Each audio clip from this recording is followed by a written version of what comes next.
This conference will now be recorded. Okay, I'm just going to make a few comments for the Historic Preservation Board meeting tonight. If I would ask that if you're not a part of the conversation that you mute your microphones, just so we don't get outside background noise, so it doesn't distract everybody. This meeting currently is being done pursuant to Governor Cuomo's recent executive orders due to the coronavirus pandemic. If you have any comments or having any difficulties, you can find the chat button on there. You're free to send me a message. I can relay it to the board and we can open up your mic and let you speak to the board if they'll allow it. Is there any questions or concerns before we proceed?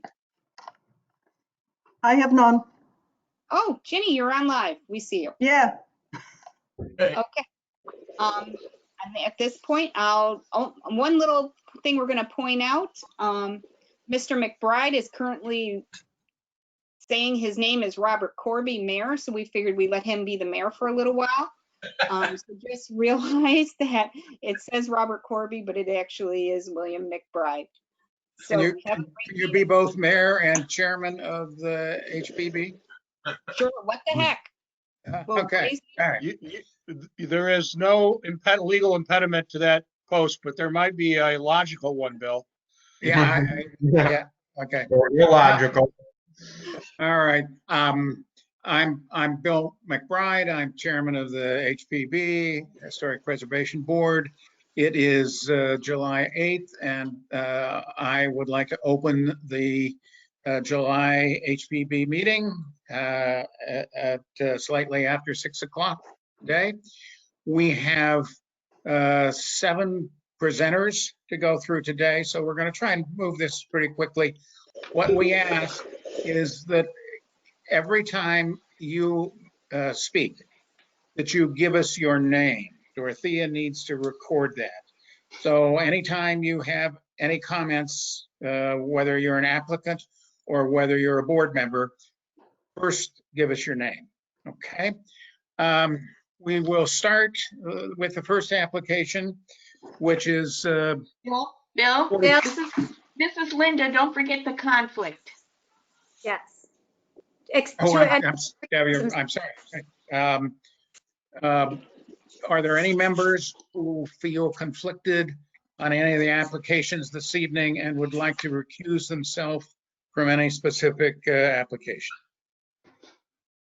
Dorothea, do you want to call the roll? I can do it. Actually, I'm going to have your secretary, Linda, do it. Okay. Okay. Member McBride? I choose not to recuse myself from it. Member Cove? No. Member Harrington? No conflicts. Member Searle? My brother-in-law works frequently for Michael Newcomb. I'm not sure that requires recusement, though. I'll leave that up to Jeff. I don't work for him. My brother-in-law does. I think our code says any family member. Okay, then I choose not. I do not believe there's reason for me to recuse myself. No? No. Okay. Member Morrow? I don't think he's here yet. Are you here? Yeah, can you hear me? Yeah. I can hear you, can't see you. Okay. Okay. Yeah, you should be able to see me, but I can see me on the screen. Oh, okay. I don't know. I'll just try hitting the camera again. How's that? No, we don't see him. We can hear you. Now There you you see him? go. There you go. Okay. Okay. Okay, so we have all board members, and all board members have not chosen to recuse themselves from any of the applications. I'd like to begin with the first application. Pardon? Can I make a quick statement before we start? Yeah. I'd like to remind all applicants at the end of this, if you get approvals, you still have to obtain a building permit for all of the projects that are proposed here. Could you say that again? I would like to make sure that everybody understands that this is for historical preservation. You still need to come in and obtain a building permit for all of the actions that are being approved or worked on tonight. I have a question. Okay. Is that another process that I would have to go, assuming I get approved? Is it just filling out paperwork or is it another process? No, it's pretty simple. It's just filling out the paperwork and it's made to me, and I usually can turn it around within a couple of hours if it's not complicated. Okay. Okay. Thank you, everybody Bill. clear? Okay. Then I'm going to proceed with the first application, which is 45 Cheyenne Place. A request for a new sign. And if, Allison, I see you there. If you would like to tell us what you are proposing to do. I'm proposing a sign that is, do you want me to tell you the measurements? Well, we've got them written here, but yes, you should Okay. describe them and describe the sign. Okay, the sign is 24 inches high by 48 inches wide. And it's going to be placed right above, if you see in the picture, I actually made another picture. Just so I don't know if you can see that. Mm-hmm. That says my business name, The Hair Cove. And would you describe the, as I understand, it's an ivory background and an oval. Is Right. that right? And It's ivory with gold. It's going to be, the lettering will be black with gold paint around like the lettering. It's like a bronze. And I'm going with sign language. It's a company that is used in the town of Pittsford frequently. this would be. Allison, this is Lisa Cove. Can I just ask a question quickly? Because this might make Yeah. it very simple. I'm looking at the photo. So your sign is pretty much the exact same size as the other one on the other side. Same placement, same everything. So if you look at the building, two signs will look identical except for the writing and obviously the script is going to be different. Is that correct? Correct. The color is, this is Okay. Jenny Searle. The color is different as well. Lisa? Sure, that's what I mean. But I mean the Okay. the placement, the size. Okay. Yes, that the makes it exact easy. same Okay. location. Okay. Was there a previous sign up there, Allison? There was, but it was actually below. So it didn't match up. So I wanted it to look nice next to the neighbors next door to me. Okay. It would look more uniformed. This is Okay. Jenny Searle. I looked at that and I think having the placement closer to the door on the same level as your business, it would be very difficult to see the sign. True. You're right. If I was driving in there into the parking lot looking for your business, if the sign was below the roof in the vicinity of the door, I think it would be difficult to locate your business. Yeah, I agree. So I'm in support of the placement. Do you happen to know if your sign is the exact same dimensions or just approximately the same dimensions? Approximately, I would say. Steve, do you know how close? The shape, the reason why the shape is a little bit different. That's all that's different. They're both ovals, right? Right. They're both ovals. Are they both the same width? Is the long dimension of the oval the same so that because the building has vertical siding and the placement of the signs are both in areas that might have been a window at some time. I don't know. It's impossible for me to know, but there is sort of a framed opening and the signs are fitting within that framed, not a real opening, but the apparent opening space. And what I'm wondering is, your sign as the other sign will fit inside the two vertical styles, if you will, of that frame, the vertical pieces of that frame, but it will be taller or shorter than the existing sign for your neighbor's existing sign. Do you know? I don't know exact measurements. If it will be, I can have it the exact same. I don't think that's necessary, but if it's a lot taller so that the oval is becoming more round, or No, it's it's a actually lot would be narrower, smaller. I think Yeah. it would look odd. If it's pretty close in size, I think it would be more appropriate for this. It would be more appropriate if the variation in height is not more than maybe 2 inches, and that the sign fit approximately at the same dimensions on the long side, on the vertical side, if you know what I mean. Okay.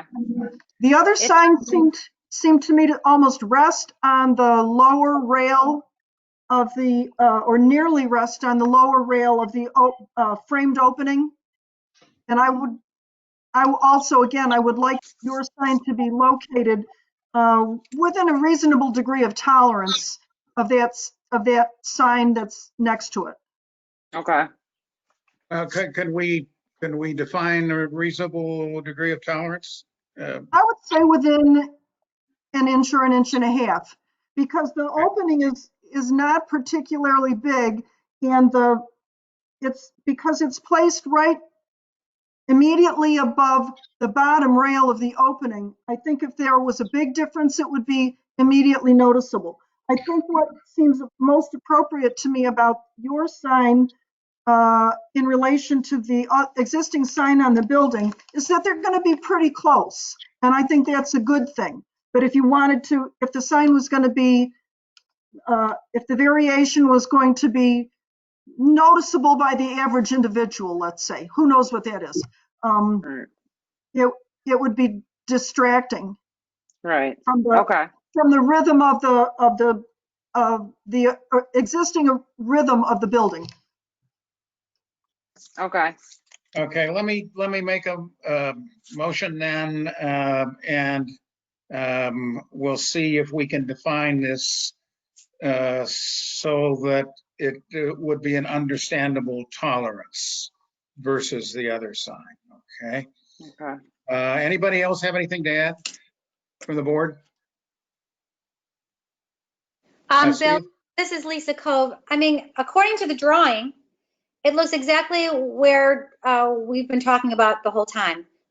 So I don't know if we've got to go that much into more detail, but it's all right on this form, and you could see it plain and simple. You could see the dimensions, you could see the scale. So I don't know if we've got to be any more specific than that. Just saying. Okay, well, let me. This is Ginny again. Lisa, my concern is that on that photograph, the other sign does not appear. So what I would have preferred to see is a photograph with the existing sign and the proposed sign seen together on the same elevation. That's right. That gives us a better idea. That's all. Yes, that's right. I'm sorry. I guess I went to the site and I actually took my own picture. So that's the only reason why I could see that. But you're right. According to the documents, it would have been nice to see both signs. Yes, thank you. Building inspector, you have a comment? Yes, a picture was sent to me today with a rendering of their sign in that location. What I will do is I will look up the application from the sign that is on the right side for home living, and I will get those dimensions to Allison so that it can be as close as physically possible, but still allow her to have the lettering she wishes to promote her business. Okay. Thank you, Steve. Thank you. That's fine. That's fine with me. It doesn't need to be exact, in my opinion. No, I'm not saying exact, but as close as possible, but still giving her the lettering and Right. the look she wishes. So I will get those dimensions. I will forward them to Allison, and then she can have the sign made as close as reasonable within her wish for how her hair cove wants to look. Thank you, Okay. Steve. Well, let me define this then, and make sure that everybody's comfortable with the way we define it. The applicant is proposing a sign above the front porch in about the same position and about the same dimensions as the sign off to her right. It would be an oval sign, 48 inches, about 48 inches long, 24 inches high, with a ivory background, not exactly the same ivory as the neighbor's sign. We ask that the sign be reasonably close in its oval height and width to the existing neighbor's sign, allowing for the communication of the brand name on the sign. We won't define exactly what that is, but we'll say that it should be reasonably close visually from the street. Anything to add to that, Ginny? Yes, this is Ginny again. I think you could, without, you wanted to be more specific, and I think it's better for the record to be a little more specific. An inch and a half, within an inch and a half in height and 2 inches in length of the existing adjacent sign. Does anyone object to that variation? No more than? Yes, Steve? I think you need to allow her just a touch more tolerance, because to the normal eye, an inch and a half or 3 inches, say, is not going to be picked up. So if it was 3 inches taller, you're only talking about an inch and a half on each side. So, I mean, I would give her a little more tolerance than that. Well, I would agree with you if the signs were not in a frame. There's a frame there, and that's what, for me, that's what's going to make any significant variation very obvious. And I agree she needs the greatest leeway that she can have. But I think if the oval was, say, 3 inches taller than the adjacent sign, I think that would be noticeable. It's not that high off of the ground. How about this as a solution? Your sign folks make a cutout in paper, cardboard, of the sign dimensions that you'd like, and do the same with your neighbor's sign and bring them into the building inspector for comparisons. Yeah. Excuse me, can I speak again? I don't need a cutout. All I need to do is have the dimensions of the previous applied sign, and then get the dimensions of Allison. If it's within a reasonable tolerance of a couple inches, I think that's fine. To have her have sign language, have to make a cutout, and then make a cutout of the other sign is not prudent. This is Ginny again. I agree with Steve. I don't want her to have any delay in getting her sign up and her business running. That's not my intention here at all.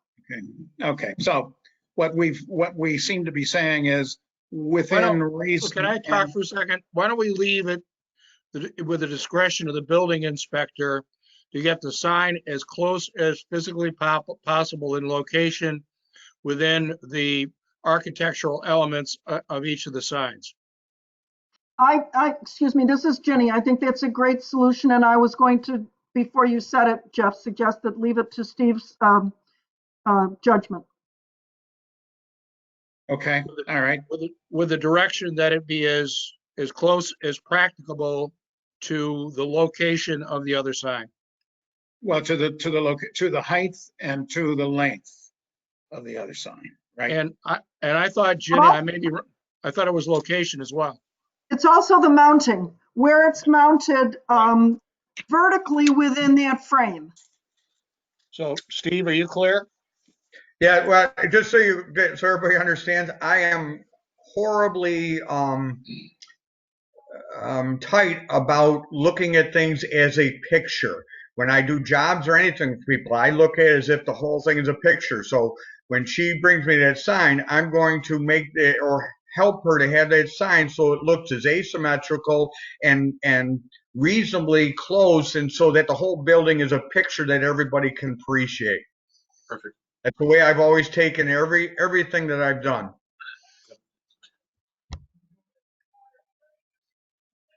Okay, all right. So in terms of making a motion, I move for approval based upon the sign being very close in style, oval, height, and width to the sign next door, and that sign be approved in dimensions by the building inspector before it's installed. Do I have a second? I second. Lisa Cove? Okay, I can do a roll call. Member McBride? I vote yes. Member Cove? Yes. Member Harrington? Yes. Member Searle? Yes. Member Morrow? Yes. Motion passed. Can I make a comment again, just because we're all learning to try to make this process best for everyone? For future, Steve, if this comes up again, you'll probably know to prepare us with the dimensions of the sign that's closest, that's going to be compatible to where the next sign's going to be, and then we will be able to just, quantify this right tonight. Well, So we just- have the dimensions of the sign. It's on the No, application. I'm talking about the sign that's going to be right next door, the home sign. If we would have known that home sign dimension, we could have known it exactly today. So just for future, I mean, again, we're all learning, so no big deal. Thank you. Okay. Thank you. Next application is 50 State Street. Also a sign. Is the applicant online? Yes. My name's David Mills. I'm the husband of Catherine Mills, who is the applicant. I'm a late stand-in tonight for her. Hey. But I I'm did the sorry. design of the building also, so of the sign, so I can probably answer all the questions more effectively. Okay, would you describe then what this sign would look like and how it would be designed? Okay. Yes, they'll be freestanding stud-mounted letters. They're a serif font, as I believe all of you have copies of the design that's been presented. The name of the business is Hobby House Needleworks. It's quite long, but we wanted to make it as legible as possible, as clean as possible, and also give it a little sophistication and character, keeping it simple. It's a needlework store, so it's a simple craft. We wanted to make sure that it aligned well with the spirit of the craft.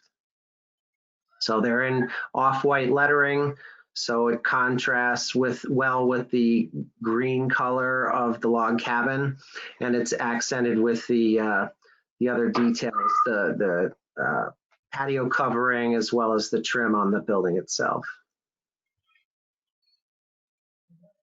Okay, and the materials of each individual letter are wood? They're a wood composite.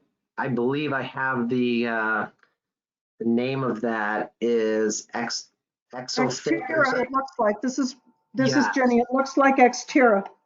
Thank you, Jenny. That's correct. Yep. And there is no background. This is Right. Lisa Cove. Can I just ask, is this drawing, this nice, beautiful drawing that you gave us? Thank you so much. I love it. Is that to scale? So does it look like the H on Hobby is going to be exactly underneath that little rafter? And the E will end at the other one, so it's perfectly centered between the 1, 2, 3, 4, 5. Yes, Little we want it to be centered with those beams. I'm not sure if those beams are dead on centered. You can see the first two that come down from that center point are a little bit off, and that's unfortunately, I guess, the nature of the construction at the time. We think more importantly would be for it to be centered over the windows, because it's a very defined aspect of the design of the building. Yes. So we wanted to make sure that it's there, but we'll make sure that it feels visually, optically centered in the building itself. This is Ginny. I guess I was just getting a feel for scale. Oh, okay. Yes, absolutely. Then that's the sizing that we're looking at, and the overall square footage of the sign, I believe, is a good fit for the frontage of the building itself. This is Ginny. I agree with that. Would it be? Can you tell us what the height of the letters are? There's actually going to be 3 different heights, 4 different heights. So the H that appears in Hobby, the H in house, and the E in house, those are all 12 inches in height. So they are the largest. And believe it or not, with the serifs, the way they extend, they're actually 11 inches wide, the H and the H. The E is a little bit thinner. So, but visually it looks more rectangular. The small letters will be 9 inches tall. Okay. Those little ones. So excuse me, for the building inspector's records, can when you get the permit, could you provide the exact height of each of the 4 sizes of letters? Absolutely. I personally feel that's an important bit of information to have for the record. And you. It's clear that you thought about this carefully. Yeah, Jenny or Board, I already have that. He has sent me an email in regards to the exact mention of the letters. Great, thank you. Thank you, Steve. This is Lisa Cove talking again. So it looks like to light up your sign, you've got a mounted spotlight on the roof. Was that always there? That was there. So we're pretty sure it works. If it doesn't, we'll fix it. We think a single spot will do a good job illuminating the lighting. We close at 5 o'clock, 7 o'clock on our latest night. So, in the wintertime, it'll be nice to have, but we think it'll just give it a nice, simple feel, sophisticated simple feel. So I don't know if that's our jurisdiction or not, Jeff, you might be able to help me with that, but I think that, I guess if it's already been there, that light, then it's there and there's nothing we could do about it, correct? I don't know about the brightness and all that, if that's something that we need to be concerned with. So we have jurisdiction of the fixture. If it's been there, it's pre-existing to this application. It is not part of this application. If there's a concern about the brightness of the light, that's with the planning board. That's planning, okay. So did anybody talk to planning? Because normally planning does it before us. It's a pre-existing. Light. It's a pre-existing light that does not have to be discussed by planning. It has never been violated. It is already there. As long as he doesn't change it or change the brightness of it, it can exist exactly as it is today. Okay, thank you, Steve. This is Jenny again. Could I make a request to the applicant? When you verify that the light is functioning, it looks as though it may be adjustable, so that if you can turn it a little bit so that the light is projected more directly most directly at the sign and not shining light out into the parking lot. This is in the lower area of that parking area. So someone up higher, if the light is directed a little bit askew, it could be difficult for a driver. So I recognize, Steve, and completely agree it's pre-existing non-conforming, not part of this application. But if you could make that little adjustment, I think it would be a benefit. Absolutely, we can certainly do that. It is a one-way path through in front of the building there. The driving is one way, but we'll make sure that none of the brightest part of the light itself is facing the drivers or the parking lot. This is Steve again. I will make sure that the lighting and the way it's directed falls within the parameters of our lighting code. Okay.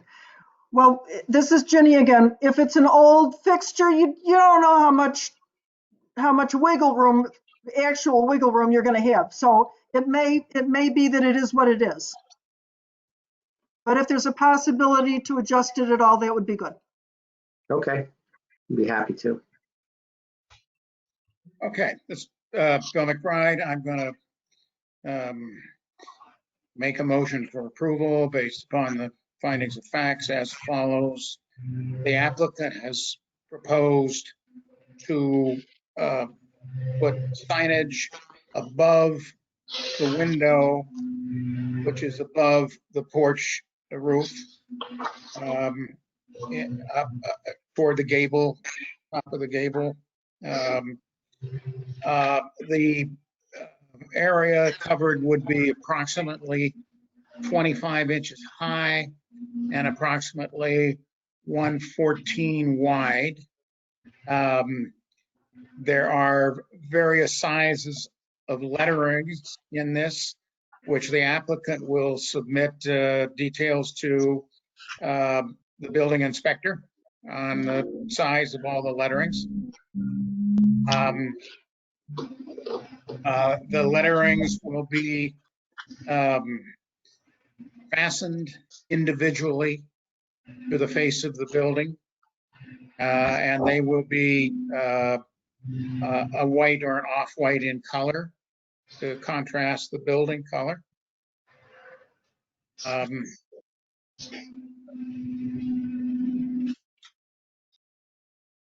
The material used, Jenny, what was the material again?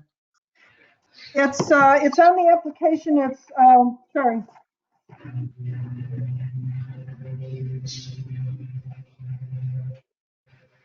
Extra Tech, EXTRI. Oh, sorry, EXTIRA. EXTIRA. It's on the application, Bill. Okay, I got it. Which is a wood laminated material, composite wood material. And if the applicant can ensure that the lighting does not become, the existing lighting does not become over intrusive, this board would appreciate it, but that is outside of our jurisdiction. And so I make a motion to approve as described. Do I have a second? I second. Okay, This I'll is do roll Jenny. call. Member McBride? Yes. Member Cole? Yes. Member Harrington? Yes. Member Searle? Yes. Member Morrow? Yes. Motion passes. All righty. Thank you very much. Appreciate it. Thank you. It looks nice. It's a nice looking Yes. signage. You did a good job with the sign. This is Jenny. You did a good job with the sign, and you did a good job with the application. Thank you very much. We appreciate it. If any of you cross stitch, please come by. Tell your friends. Oh, well, I have done it, but it's been a long time. But I'm retired. A lot of stitchers are stitching these days. Are you opening back up now? We're taking appointments, in-store appointments, individuals and small groups up to 4 people.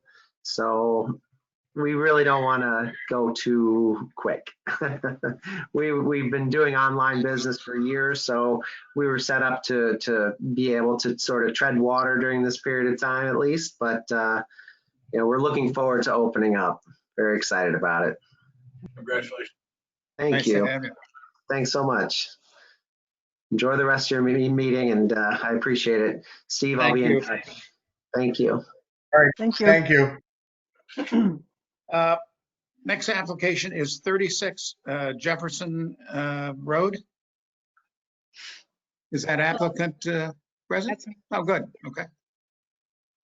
Would you describe what you're proposing, please? A picket fence, that is a wood picket fence that's on, you know, out facing to the road behind the front of my house. And then just, I had planned on doing the whole thing picket fence. But then on the side of my left-hand side of the house, there's nobody that lives there, so it's kind of messy. So I thought, all right, I'd like to just, they currently have a board fence, a 6-foot high board fence. I thought I would try to match that to have at least to kind of hide all that mess that's on that side, and then kind of taper it down into the picket fence. So the picket fence would be, as you had several visuals. Well, I have there was three different, what it is someone who wanted to change out their fence. And this one was great. It was covered their lawn in different, it was a big yard. They had 3 different types of fences. And I think any one of those should fit the amount of space that I've got there for the fence. And they're all, I went and measured today. Everything is 27 inches. The posts are 36 inches. So that's as high as it would be. And, the Benson, they've kind of just got it stacked there, and they were going to Benson Enterprises. I was very flexible on which kind, as long as it was a wood fence and it was 3 feet. They all look good. They're all in good shape. I would just have to paint it, which I was going to do. So I wasn't very particular as to which one, just whichever one fit the best when they got to it. If you need me to Wait a minute. Who would make the decision as to which one? Me. I mean, Okay. in conjunction with them, as far as the many pieces that they need. I mean, I want something that matches so that it looks I don't want a mess. I want just everything. So I want the whole thing to be the same type, and whichever one had the most, so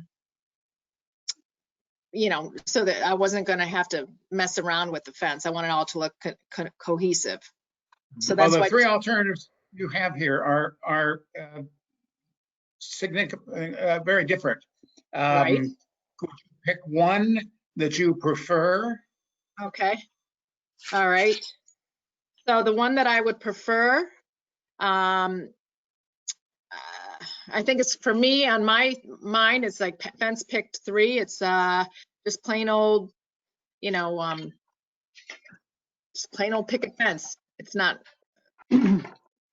Well, it's the one in our packet that has a 1 before it. The first, this is Jenny. Do you mean the first photograph that says number 1 something on this idea? Yeah. Hang on. Is that the one Is you're that talking? the one you would? Excuse me. Yes, That's the one. Okay, I'm looking at that one. Yeah. It's not up to us to select the fence that you're going to put in from options that you put in front of us. And I don't believe that I can make a decision on just guessing which one it's going to be. She's not asking that. What I want is you to make a decision on which fence you want, and then we have to approve it. Okay, so you tell us. All 3 fences are all in good shape. They're not falling apart. They're going to be painted. They're all below 3 feet. They're all wood. They're all behind the house. Why does it matter that I pick, if I've given you all 3 options? Because we have to approve one. Right. Right. So I'm saying you pick one. So wait, hello, this is Lisa. Hi. So again, for Steve, for future, please just have the applicant give us one option, because we can't go through this again. And the reason why we can't just say, okay, you can take any one of those three, is because for all we know, you might put one like this on one side. I know you wouldn't, but this is just to cover us. You might put one on one side, and you might put the other one on another side, and then you might put the other one on the other side. So we just need to get a good feeling for what we're approving tonight. So we're asking you to just be clear, to let us know, because it looks like they all would be fine for us, but we need to know which one you're going to use. And that's how we have to approve something, and we need All right. to be specific about what we need to approve and what you want. Okay, So you pick one, tell us. Steve would like to say something. Yes, this is Steve. All right, I guess I'm not quite understanding here. If all three fences are approvable, they are proper, what is the difference of which one she chooses, as long as you make the stipulation that whatever fence she chooses is consistent throughout the property? She has a right to have different ones based on what she needs. Why can't you approve if they are all proper wood fences in a style that's historically correct, whatever? You should be able to approve any of the three as long as they are consistent throughout the property. Am I right, Jeff, or not? Let me answer that, Steve. We get a presentation by applicants as to what they want to build. We get specific about that approval. We're responsible for that approval. We can't be in a position where you've got three alternatives and each one may look okay, but we have not approved all three alternatives. We want to approve one, and we want the applicant to tell us which one she would like to install, and we'll All right, Bill, I don't want to create a problem, but I do believe in other applications we have approved two different styles of siding, hardy board or cedar, depending on which one the applicant chose. I could look back in history, but I'm pretty darn sure that we have allowed somebody to say whether they could do cedar siding or they could do hardy board, because either of them are approvable for a historic preservation home. Excuse me, Steve, this is Jenny again. In that instance, the variation in material might have been allowed to be selected by the applicant, but I suspect that the dimensions of the siding were identical, so that the ultimate visual appearance would be identical. I have a separate and different and important question to ask the applicant, though. This is going on the right side of your house as you face it from the street. Is that correct? Hang on. So yes. Okay, your lot drops significantly to the right. This fence, any of these fences that you're showing, are not going to work on the grade. Well, you don't have to work on the grade, because where we're putting the fence, it has not dropped off yet. So it's behind the front of the house. Before the garage is a flat area that the fence, and I said this to it's as flat as it can be. It'll be a picket fence right up there at the front flat part of the yard. And then behind it is where it drops off. Excuse me. Let me look at your instrument survey map again. I was by your house on yesterday afternoon. There's a significant drop between the front right corner of your garage and what appears to be your property line. That's 33 feet. That's correct, Jenny. That is correct. But the fence is not going there. It's going ahead of that because of that drop. So I'm putting it behind the front of the house. Okay. I see that on your application. So there's fencing along the garage. Along the driveway as well. It's along the drive. So it's behind the front, the major part of my house, and but also ahead of the garage. So there's a little specific area there, and it's going in that flat section of the area, or flat section. And what is the height of the fence? What is the height of the fencing you're proposing for the rest of your yard? 6 feet? And then where it has to meet up with that, the neighbor has a 6-foot fence. So that piece of the fence has to be higher. So I was planning to get, kind of do a grade up to that foot fence. So it'd be from the 3 feet and a little bit of a slope that meets it. So it looks nice and neat and appealing. So let me just ask another question. As the fence turns the corner and runs toward the back of your property, Hang on a second. As the fence turns the corner, yes. Mm-hmm. that you want to be the board fence, the solid board fence, correct? Correct. So how is that part of the fencing? How will the drop in grade be addressed on that part of the fencing? There is no drop in grade over there either, because when you go over to that side of the fence, it's still a there's It's my still piece, level? yeah, The- my piece of the land right there is still level. So it kind of the drop off is between those two sections. Okay. I did not come onto your property because I just looked from the street. So the explanation is very helpful.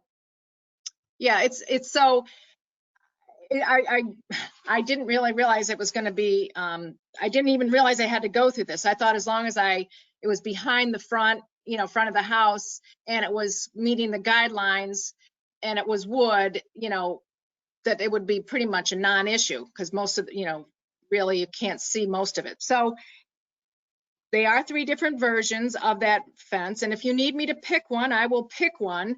Or I could, order it, but one priority 1, 2, 3. I was just trying to give the fence people leeway, because I definitely want to make sure, I don't want anything that's not consistent across the front. In fact, I really wanted it consistent across the whole thing, but because of the way nobody lives next door and it's a mess most of the time, I thought I'm just going to kind of try to cover that piece up. I understand that. This is Lisa. So let me just get this clear. So I was at your house as well. You probably have all these people staring at your house. So looking at your house from the street, you've got that little section on the left, right?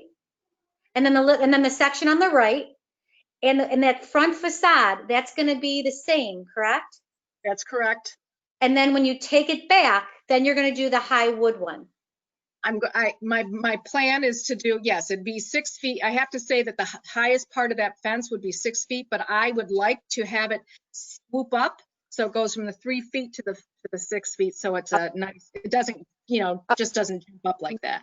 So technically the 2 front facades are going to be kind of a classic white picket fence, I think, if what you pick. Yes. And then right. that second one is going to be more of a traditional kind of where you can't see, kind of like more of a blockage fence. Yes, but I think I gave you some pictures of that too. Let me see.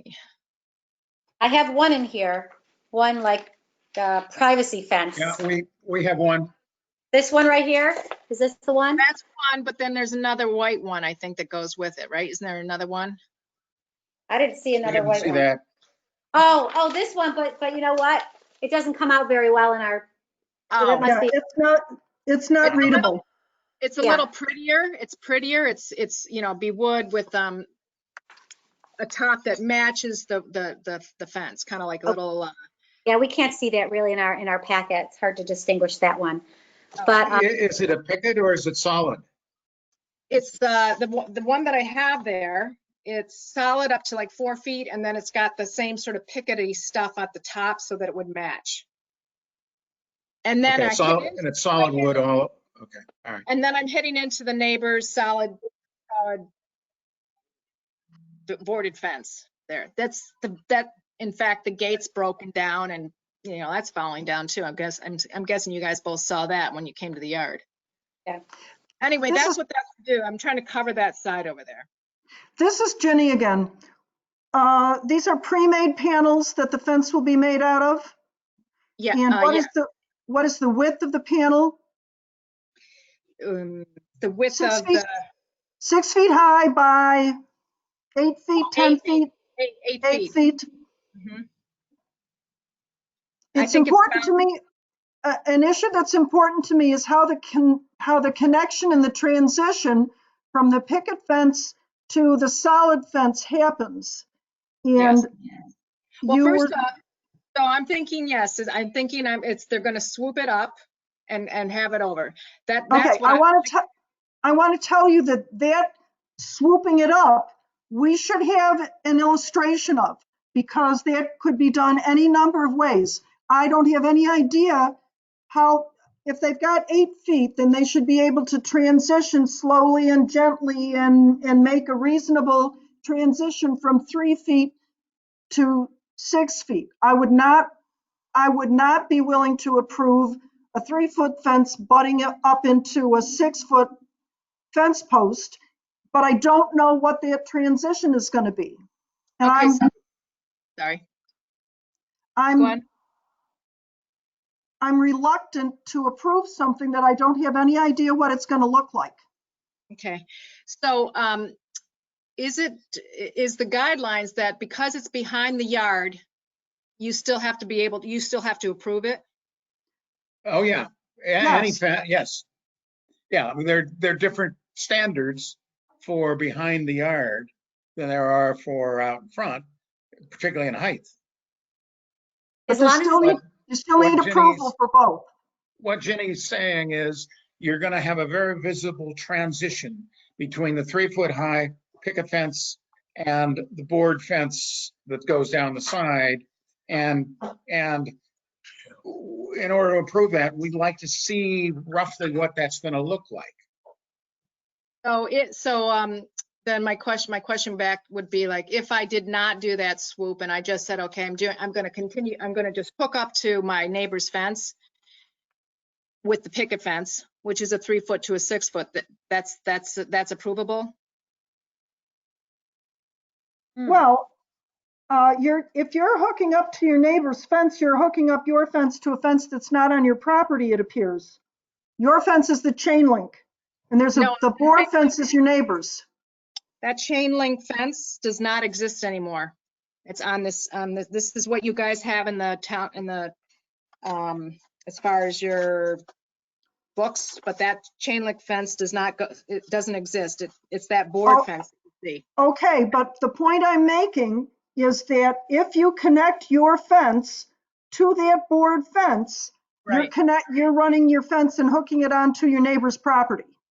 No, I'm going to have, according to what I thought Steve said, is I can't hook it onto the fence. I have to have a post right there at that corner. Right. Oh, so it won't attach to it. Okay. There's a 0.2 of a foot difference between your property line and the fence. If you look at your instrument survey map, that's part of your application. If you look in that location, it's showing that the board fence is 0.2 feet, which is, I'm sorry, I can't remember. I used to be able to do that translation in my head. I can't do it anymore. In any case, that fence is on your neighbor's property. So there's still going to be a gap. Any way you do it, you're going to be attaching to a fence that's on your neighbor's property. It happens all the time, but you should. I probably said the wrong thing. So if that's. Yeah, I know that's not the way I read it. The fence, she is not going to attach the picket fence directly to the tall fence, correct?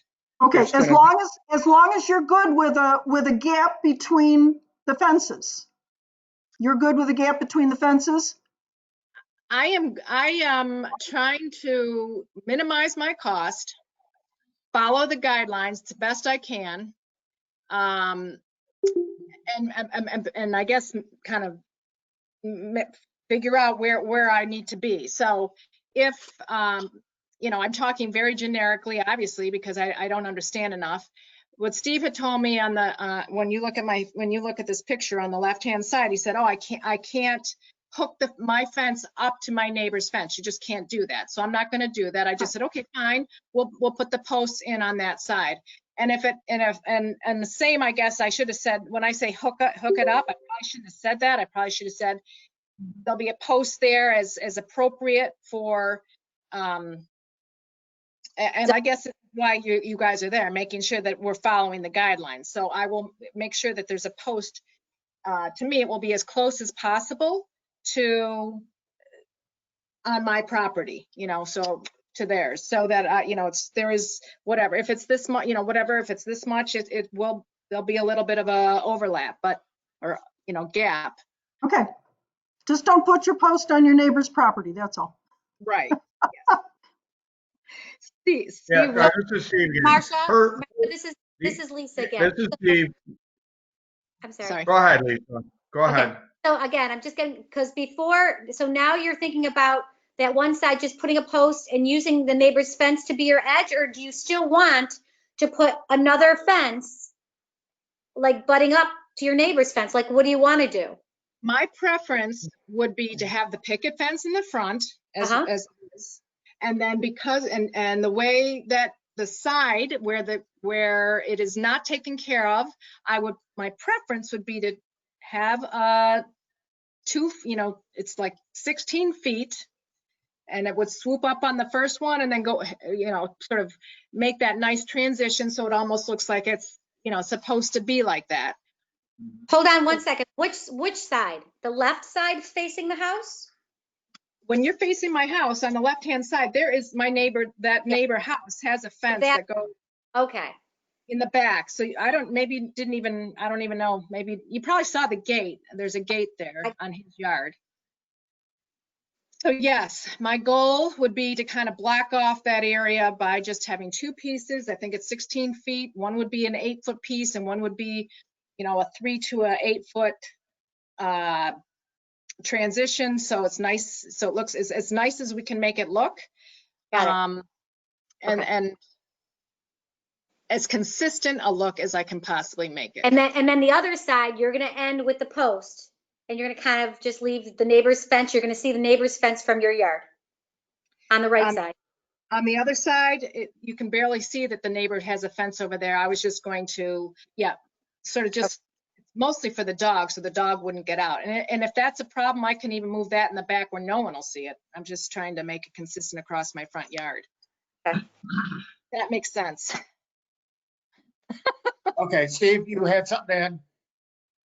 Well, I just want to say, that fence over there is literally 2.5 inches. If you go 0.2 feet, it's 2.5 inches off the lot line. If she butts her post right on her lot line, she's only going to have, or puts a fence on her lot line, she's going to have maybe 3 inches, 4 inches between her and the neighbor's fence, so dog can't get through.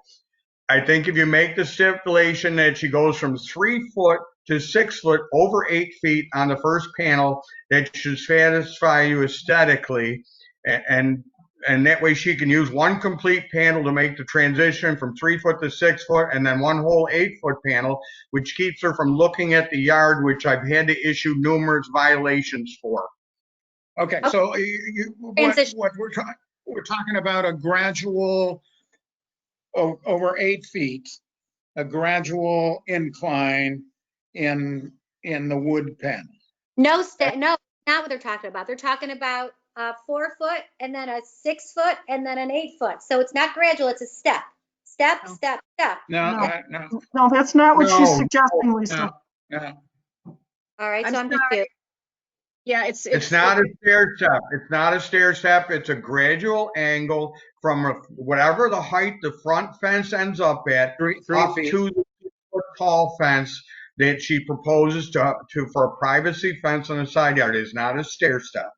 Okay, got it. So it'll cut up like on an It would- And that would extend over an 8-foot length approximately, right? correct. Going from That's 3 feet to 6 feet, right? yes. And then, Okay, and okay, then we all put right, up the no, 8 feet is right next door. Okay, Right. would everybody be comfortable with that? Jenny, are you comfortable with it? No, I'm not. I'm Okay, not what- because I'm okay with, in fact, I'm fine with the description, but I'm not okay with not having proper documentation for the application. So I'm not okay with it, but Okay, that's so just me. you're saying we need to see what this Yes. would look like. I need to see what it's going to look Yeah. like before I could support the application. In all ways, now that it's been clarified, I've got no problem with the application, but I cannot support an application that does not have the required documentation. Again, this is Lisa. This is Lisa. Again, for learning purposes, I think this would have been very helpful if the fence was drawn in with a Sharpie, a black Sharpie on the picture with the incline and then just some measurements. And I think we would have taken care of this a lot easier. But again, just for future. It's impossible to create a 3D drawing of the side yard. You can't, how could she possibly do that from her neighbor's property to give you the side yard view? The only thing she could possibly do is draw it on the frontly, so you would never see the side yard because it goes straight away. And that's what I did. I did it on the front, which would have made a big difference. But then on the side yard, you could have turned it and done a little scale drawing. It would have been very simple. Look, this is Ginny again. The manufacturer who's fabricating the fence should be able to put together however many panels it's going to take and represent his client's wishes for the shape of the fence as it transitions from 3 to 6 feet. That should be part of the services that are provided. Okay, I'm gonna make a motion. We're gonna settle this way. First of all, we want you to tell us which one of the picket fences you want to apply for. The 3 foot high picket fence in front. Okay. Tell us which one. All right. So the We're one that, gonna make a motion.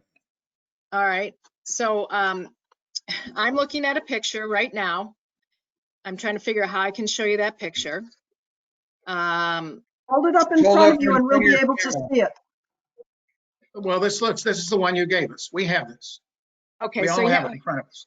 Yes. all right. So I'm looking at This that's one, there's we've got 2 of us showing you the photograph. Is this the one? I'm pretty sure Yes. that's the one. Yeah, it says underneath it, one something on this idea below Yes, it. Okay, Jenny. that's good. Okay, so that's the one we're gonna approve right now.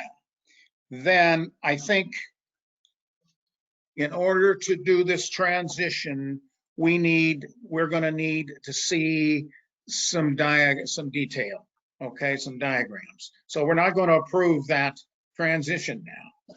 We will approve, if you want, just the front picket fence that you just described as the one you want. Okay? Okay. And you Yep. have to come back to us with the detail of how you'd like to do this transition. So so the two, so you want, even if I have the one that you can see, the 6 foot stockade fence, so you want me to take a picture of that stockade fence and just find another picture that's one that goes like this? Is that what you mean? Show us exactly what you want to do in that transition. Yes, Okay. that's what we want. This is Ginny again. You should ask your fence fabricator to do that for you. He's going to sell you the fence. Yep.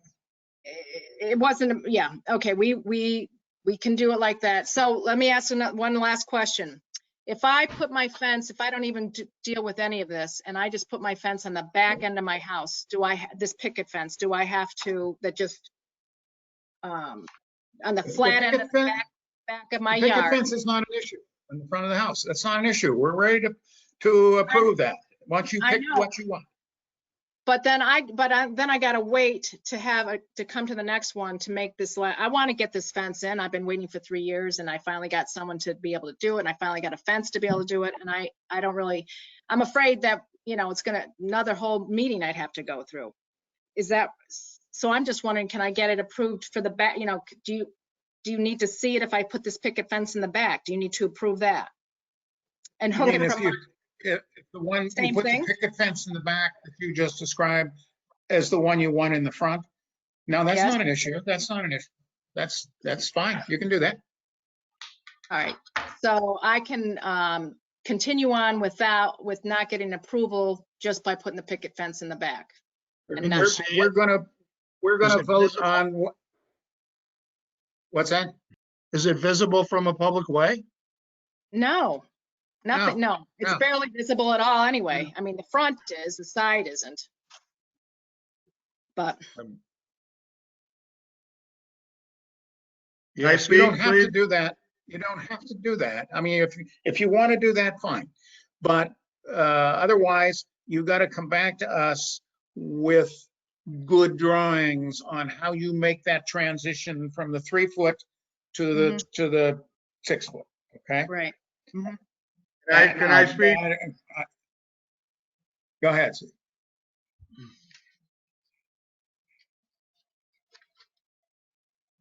Can I make a suggestion?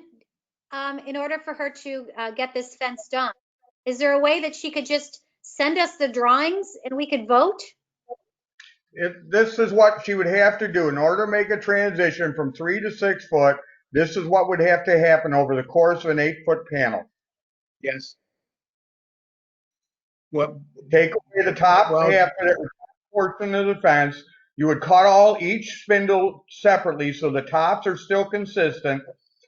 And then that would be the transition over the course of an 8-foot panel, 3 foot to 6 foot. That's what it would look like. Okay, then Well- if we put that in the record and approve that, you wouldn't have to have another meeting. Correct. We'll vote on that.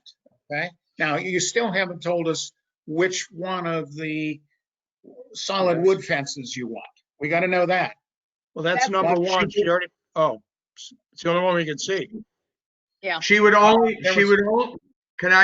only way she would be able to do this, the only way she can do this is this style of fence. The one that has the openings in the top would not be allowable to do that because of the construction of the fence. This is the only fence of the two that she proposes that would allow you to make this transition, because the other one has open spaces and a different framing to the fence panel. So Okay. this is the only one that will allow that transition. Carpentry. Is that a fence then that you would support? Yeah.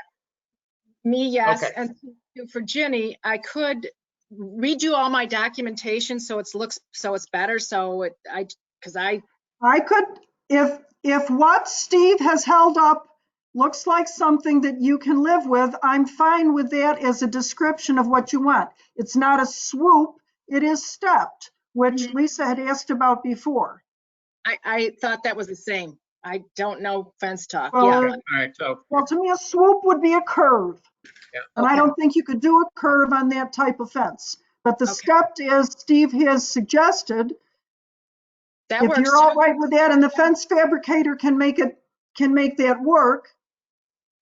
Yeah, I'm happy with that too. All right. I'm very happy with. okay. Just get Okay. that. I'm gonna move this thing ahead here. I'm gonna make a motion. The applicant has selected a specific picket fence that she would like to put in the front of her house and down the side and on the other short section on the other side of the house, right? And the applicant has selected this. Steve, you got that? If you give me an address, I can send you the picture because I can send it to, is there like a, Okay, yeah, but it's the one that on here, so we know what we're approving. right. It's the one on here that says, something on this idea would be the type of fence for all front-facing areas. That's fine. That's the Okay. one. That'll Okay, be the that's one. the one. That's the one we're gonna make a motion. Okay, Sounds good. and then we wanna take the drawing that Steve did, put that in the records, and make a motion to approve that exact transition from the 3-foot fence to the 6-foot fence with that same material. Okay? So, This is Lisa, one clarifying, we're not doing any fences or any gates, correct? Oh, I have 2 gates. They're You have on, they're marked on the thing there. They're marked on the application. I took what the Benson Enterprises wrote up and just sent it off to you, which was, you know, it was very simplistic, not detailed, you know, one is the gate that's on the left, you know, as you're facing my house, it's on the left-hand side. It's just a, it's all it is a gate so that you can just get from back to front. Okay, so open, same style, everything, it's open, same height, okay? And then the other gate is, I don't see the other gate. It's right by the garage. So kind of sideways or front facing? Sideways. Sideways. Okay. Does everybody see that? Because I didn't really notice that being a gate. It's not shown on the instrument survey map, but I understand from the description. This is Jenny. Okay. It's in the application, it's in the documentation. Oh, I see it. Steve, yeah, you probably wrote that. I missed that too. Okay. Yeah, I don't see the gate in the documentation. It's But not, It's on it's the, not it's called out on on the the picture drawing. of the house. It's on the picture of the house. If you find the house picture, the aerial picture of the house, there's a line and it shows where the gates are. Yeah. Oh, yeah. okay.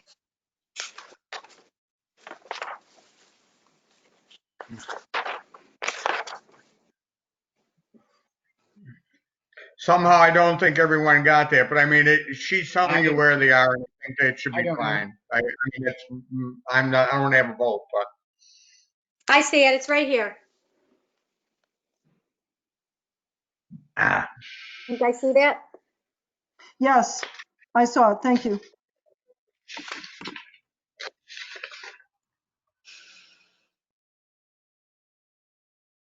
yep, I got it. Thank you.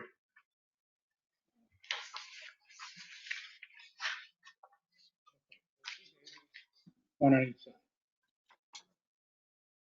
And of the same material and design as the picket fence we put on the table, right? You put on the table. Is that correct? Yes. Okay. All right, I'm going to make a motion. Make a motion that the applicant wishes to put a specific white picket fence on the right front of the house and down the side to the back of the house where the applicant wishes to put a totally different style fence that would be 6 feet in height wood fence as opposed to the 3 feet in height of the picket fence. The picket fence will contain, and it will exist on the left side of the house, also facing the house, with a gate on the left side of the same picket material as the picket fence, and one gate on the right side of the house with the same exact material and design as the 3-foot picket fence. Okay, the gate will not exceed 3 feet in height. Then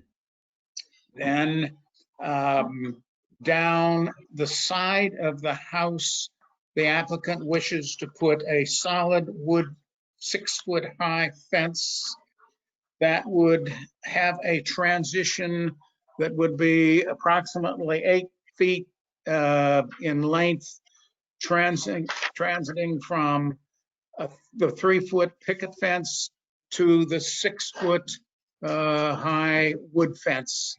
And this would exist, this transition would exist as we have documented in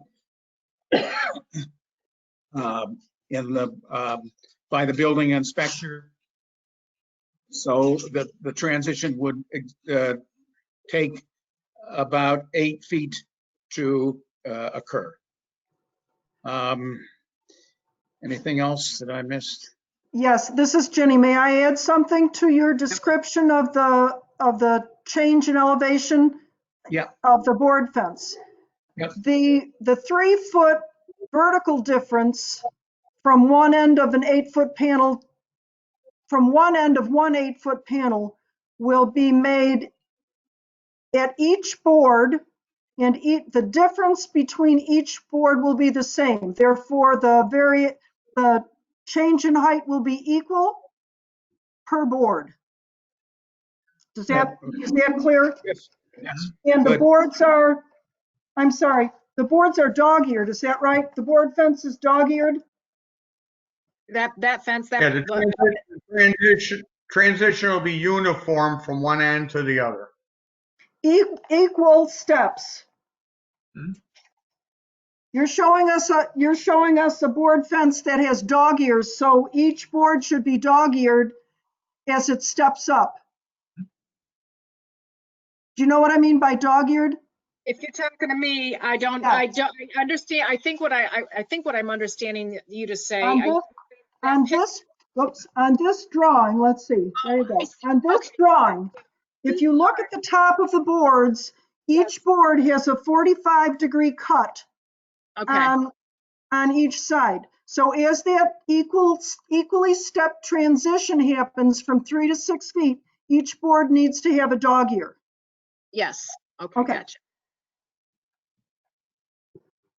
Just for a note, and I will put this in the record, the way I drew it is with each dog ear transitioning equally up the angle. And I will put this into the file, this picture into the file for the approval. Well, this is Jenny again. Her fence manufacturer needs to know and understand, because he's not going to have that picture. I will make sure she gets it, Jenny. Okay. Okay, Linda, do you have all of that on record as Linda? Oh, Linda? Okay, coming.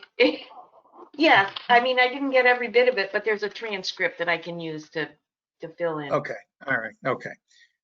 Those are the findings, and I make a motion to approve as described in all fencing I second. and gates. Okay, roll How do we call. vote? Member Lisa- McBride, Member McBride, Yes. Member Cove, Yes. Member Harrington, Yes. Member Searle, Yes. Member Morrow. Yes. Okay, motion passes. Thanks, Okay, all right. This is Jenny. I need to excuse myself just for a minute. I'll be right back. Thank you very much. Thanks, Marcia. Thank you. All right. Bye. Thanks for your patience. I'll know for next time. Okay.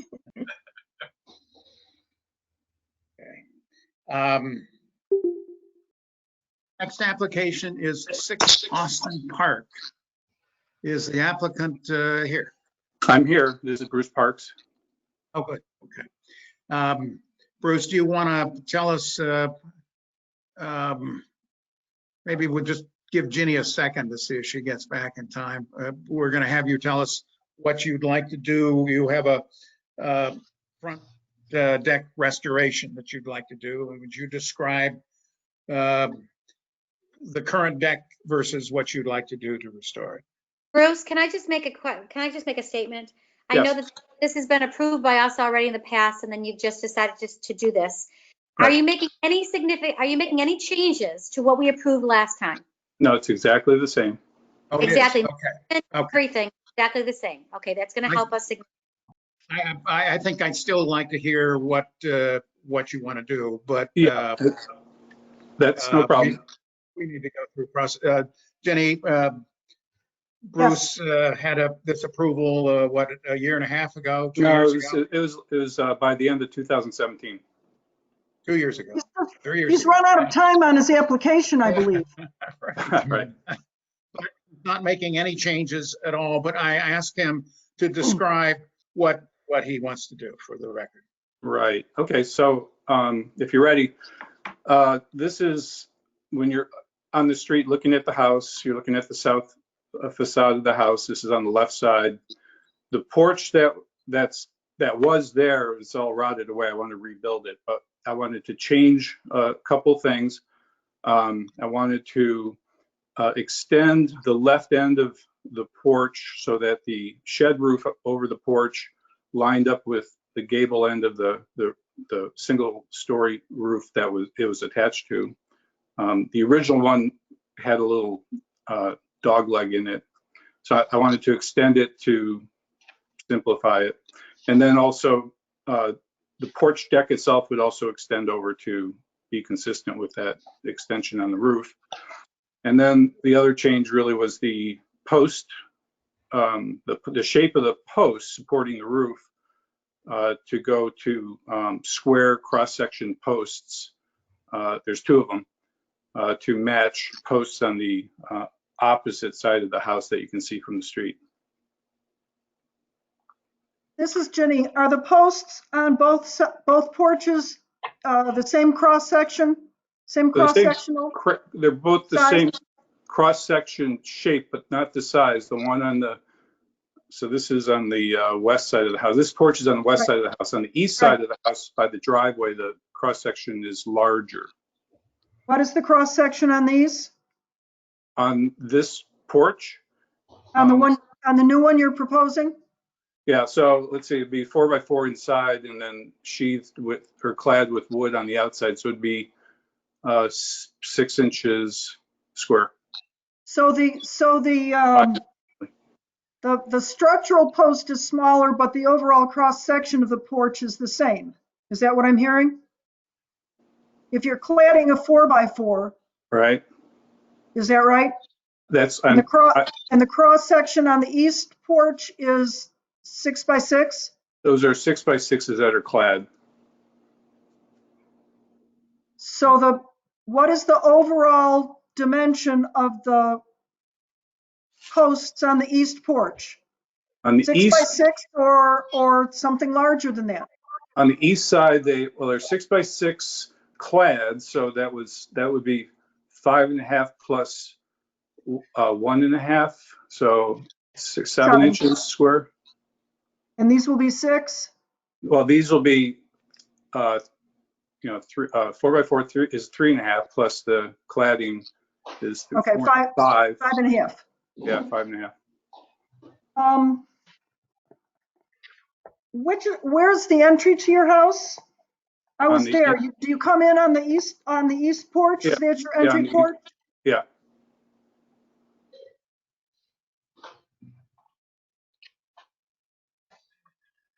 Oh, I was not involved in the original application and the original approval, so I don't believe, and Jeff can correct me if I'm wrong, I don't believe that I should vote on anything except extending the period of time that the application is good. Is that right, Jeff? Well, the approval expired, so this is a new application. Okay. But if we were going to approve something different, then we'd have to show what changed between then and now that would support a change in the approval. So I guess what I'm getting at is this, can you tell me are there changes from the previously approved application and this application? There are 0 changes. It's just exactly the same. Jenny, hold on a second, guys, because this is Lisa. I've got the minutes from 12/17, and it looked like the board suggested significant changes to the original application. And I'm going to read those to you so that we have that for the record. The proposed changes that we made were extend the roof and porch deck with width as shown in the drawings, adjust post locations to suit wider porch, change post profile to square X section or cross section, allow posts to be covered with LP Smart Side trim material, and remove concrete steps and replace with wooden stairs of conventional construction. So is it my understanding, Bruce, that all those things are what you're proposing to do for this porch? Yeah. That's what I mean, that's what was in the my proposal, and that's what was approved. Right, he's got proposed changes. I believe they're all shown on this Yes. application. He's got a list with his elevation drawing, Lisa, Yep. with his elevation drawing on the right-hand side, there's a list of proposed changes. Got it.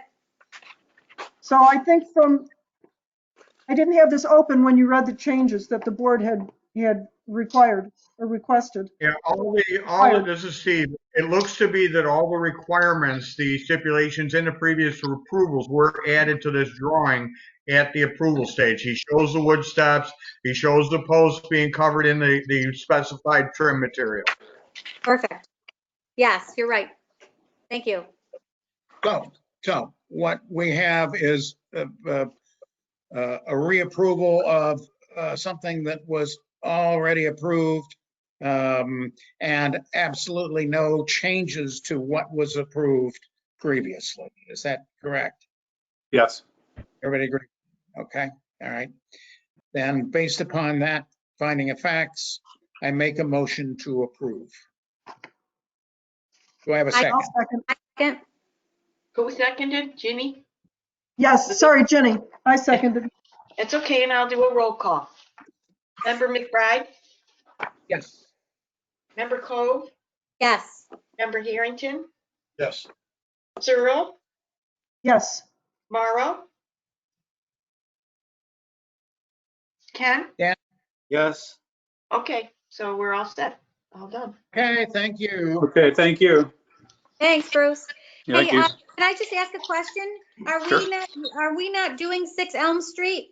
We are Justin? not. 6 Elm Street dropped your application today. Well, they just dropped it because they're coming back with specifics because I was there. All right, good. No, because they're going to have to go before Planning and Zoning Board. Okay. Okay, next application, 46 Heatherhurst Drive. New garage doors. Is the applicant on board? I can see them. Hi, Bob and Linda Locke here. Thanks for your time tonight. Hi. Bob, Linda, would you describe what you want to do with the new doors? We are interested And describe the old doors, if you would, please. Okay, the old doors are original doors from 1966. We have a not historic house. It's a 1966 ranch. They were wood doors at the time. They're severely damaged and cracked and unrepairable. So we have done research into several different companies, and they recommend using a non-wood door because they're sturdier and they last longer. And our plan is to have the house painted white, which is happening this week. And then we're also going to paint the garage doors white to be consistent. What's the material that you want to use on the garage doors? The material I attached for you, it's 2-inch thick, 2-sided steel. It's on the model comparison chart. This is Lisa. So in your application, you have 10 styles of doors or a number of styles. Which one are you looking at using? No, I attached a number of pictures of people that have already replaced their garage doors in our neighborhood. There are many non-wood doors. Okay. In our neighborhood. So what's the style of the one you want? The style, I sent that in also, a picture of that. It is the carriage style door. So how is that identified? Perfect match. It would be the middle one, stamped carriage house without windows. So I only see. On your perfect match page, it's the middle of the 3. Right, I see that, but one of them is black. One of those is black, and then you've got this one. Can you guys see me? Yes. No, that's not the same picture. Oh, that's not it? We'll just try to, the copies are a little dark, sorry, but we'll show you here. Here's the picture. It's got 3. And it's the middle door, and there's several of these in our neighborhood already also. Right. You know what, I can't see that picture. For some reason, you're not showing up on my screen. Does somebody else have the picture in their packet? Like, I'm I'm seeing, Bill? I'm seeing what she's holding up, but I'm not seeing that in my packet. I don't have that in my packet either. Steve, Steve, you have can that? you help? I sent in I'm the, looking.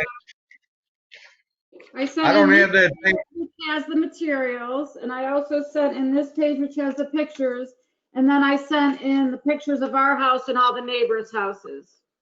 Well, I have your model comparison chart where you've indicated it looks like you're getting 5283,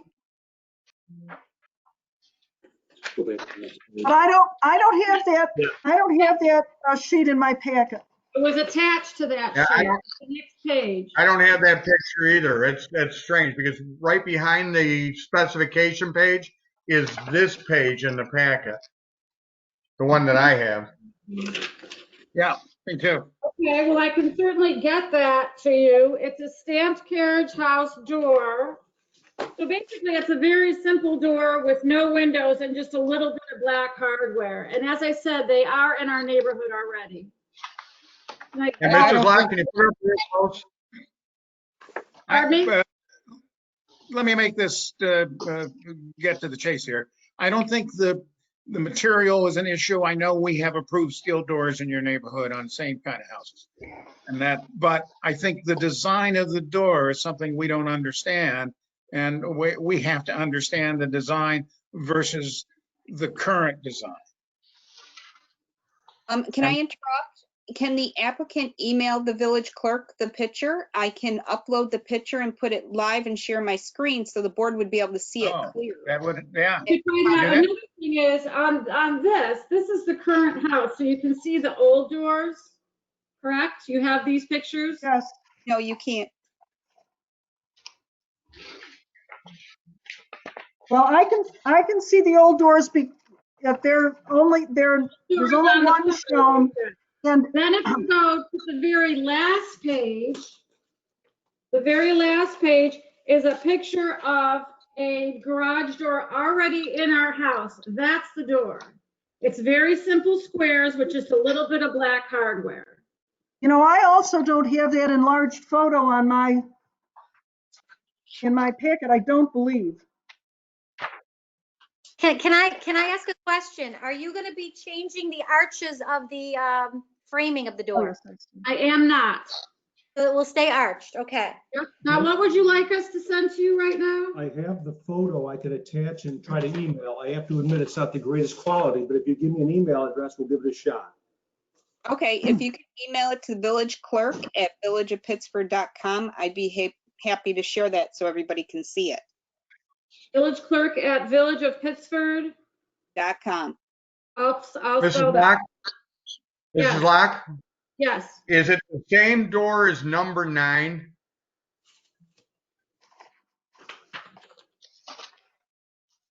House number 9.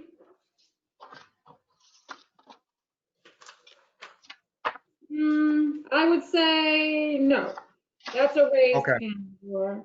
It's closer to house number 55. It's not exact though. It's much closer to house number 23, the very last page of my picture. I do, yes. I thought I didn't have that one, but I do. Which one did you say it was most like, Mrs. Locke? The very last page, number 23. And the house looks very much like our house too. Now, you said one of the garage doors that you had sent a photograph of was very much like? That's this one, house number 23. Okay, now if just for sake of discussion here, until we get the other photograph. It's the first to the last page. In my opinion, the correct door for your house is the door that's already there, because that's the original door. I don't mean you have to have that exact door, but the characteristics of the door should be the same as the existing. 23 that you're showing has a lot of rectangular panels. And I like that this is simple. There's no curvature or profile of the stamped area, but what concerns me is that the panels on your doors are rectangular also, but they are rectangular and the long dimension of the rectangle is horizontal. On the door on 23, the long dimension of the rectangle is vertical. And for me, that fundamentally changes the appearance. Your doors have 4 divisions in it, and windows in the center too. The new door Is will there a have, reason? Pardon me? the new doors will also have 4 divisions. We What- could not but find- what is the exactly like the old door. And the reason we felt this door would look especially good is because if you notice, our house has a lot of windows and they're all vertical windows. So I actually think that the vertical squares on the garage door will flow much nicer with this house. Okay, but I'm talking about the history of your house. You said it's not historic. It is historic. Your neighborhood is an important neighborhood because it informs anyone who goes through there that this is a new neighborhood, that it's post-World War II, and that's a specific and important part of the history and growth and the changes over time in our community. So don't think your house isn't. I agree. That's why we bought this. And that's why we're changing so little. Like we're leaving the wood over the garage door, the little curve there. We value everything about it. My point is, those garage doors are a function of or an expression of that period of time. And I think it's important to maintain those same proportions and not worry about the flow because the windows are proportionally taller than they are wide. It's important to maintain the character defining feature of those garage doors is the horizontal nature of the rectangles and the horizontal nature of the panels. I understand what you're saying. I could not find a garage door exactly like this one, so I chose what I thought would look best with the house. Okay, I understand that. The exact door is on other houses in the neighborhood. Dorothea, do you have the? I have the picture if you're ready for me to share the screen. Thank you very much. Can we see him? While we're looking at the picture, again, this is just a little bit of education as far as where we're coming from. Our charge is not to pick what's prettier or what looks better in the eyes of the beholder. Our charge is to try to keep it preserved to the way it's looked from the beginning. So please understand that clarification. We're not saying that it's not going to look better. It may very well look better in some people's eyes, but that's not our charge. That's not our jurisdiction. We are trying to preserve what's been there. So that's just a little, so you have an understanding of that. Understood. Yep. Okay. So I see three doors here. What are we The talking middle about? one, but without windows. Excuse me, this is Jenny. I'm sorry, that still is not a good enough image for me to make a decision on. Yeah, that's hard. I can't. Yeah. The profile of that stamping is important to me because right now the garage doors you have, it's all just flat board dividers, if you will. All right, can we try for one more picture? We have the actual brochure here. Okay. All right, give us 1 second, please. Sure. You want me to take a picture of this and then send it? Is that their brochure or is it a copy of their brochure? Your company brochure. Okay. The company. Yeah, let's look at it. Let's look at it. So it's that one right there in the middle. With no windows. With no windows, please. So as our door now, it's really a very simple door with just a couple black hinges. Can you hold that closer? Right up to the camera so you can see. Where's the camera? This way. No, this way. Boy, I can't make a decision based on that. I'm sorry. Why don't I send you one more picture? Yeah, this should be better because I was taking a picture of a copy. Sorry about that. Okay, Can I ask a quick question? Yeah. All right, I thought as far as historic preservation or Secretary of Interior, that it doesn't have to be an exact replacement of what was existing, but what was available or possible at the time also. Is that not correct? No, that's not correct.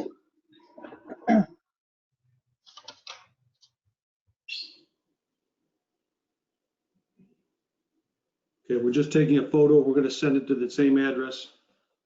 It's right here. I was wondering if the Locks had considered repairing the door they have. We had tried that and it's irreparable. There's an enormous crack in one of the doors. One of them doesn't even open anymore. Yeah, you know, we've replaced a lot of doors in your neighborhood that were the same vintage and had the same problem. We're just trying to. But we've always tried to be consistent with the existing character of the existing doors, original doors. But again, I can't stress enough how many doors are in this neighborhood, and this particular door that we're asking for is in this neighborhood on several houses. I'm sorry, but I personally have to evaluate each application separately, and what has happened in the past, I may or may not have agreed with because I wasn't on the board in the past. Plus, we don't know what, we don't have the original doors of these other houses. So we don't know how much transition there was from the original. Again, I think this is Lisa, sorry, just for the applicant. I think another misunderstanding is just because there's a door style or material on another house does not mean that your house specifically would be appropriate. So that's kind of why I told Steve, we don't need you to show us millions of other doors in the neighborhood because that doesn't make any difference depending on your specific house. I thought that was requested. Not from us. I mean, your house is very individual. Okay, here it goes.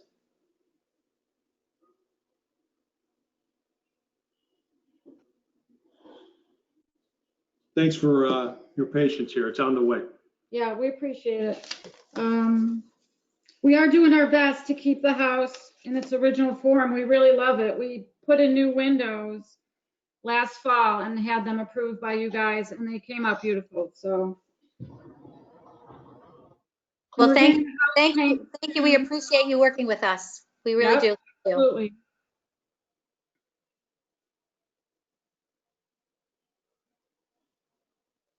Do you have that yet? Mm.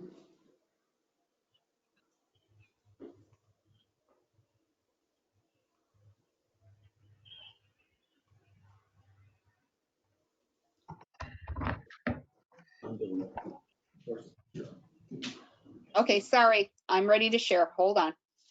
Well, you got it, great.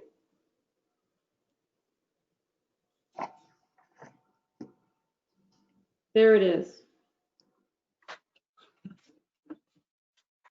So right now, we have 4 squares per garage door. We have 2 garage doors.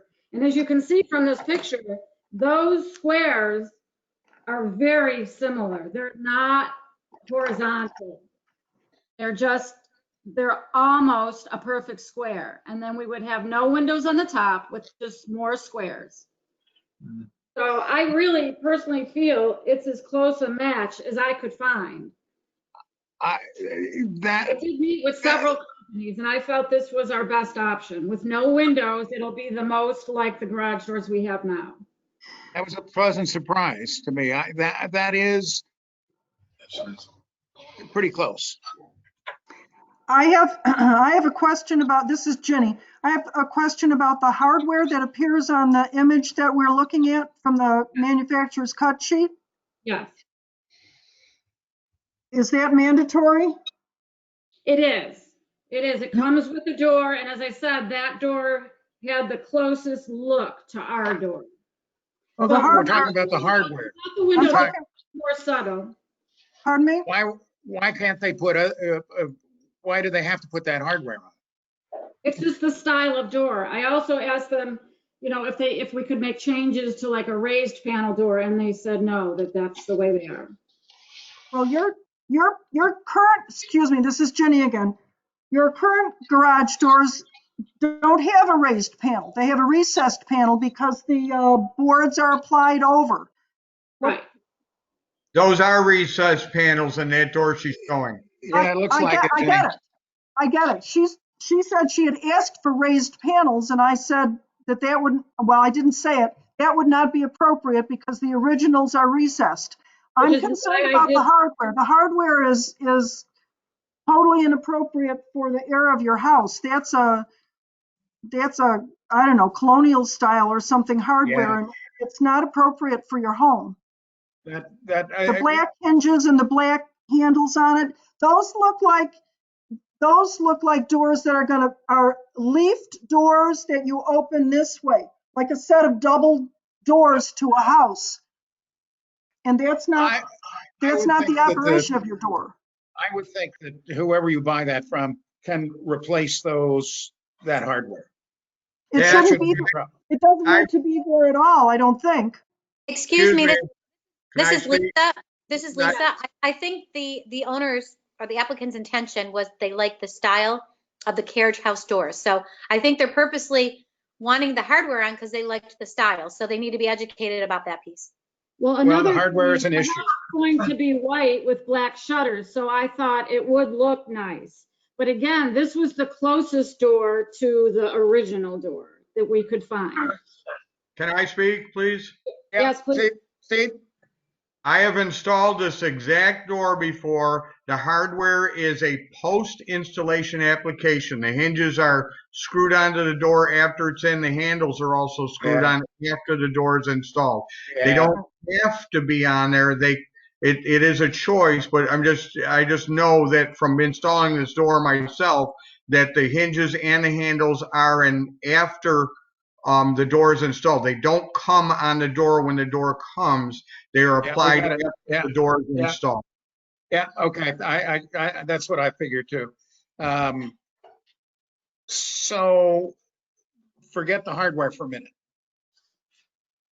The panels to me look pretty close to what you have existing now. Now they're constructed, I understand, they're constructed differently.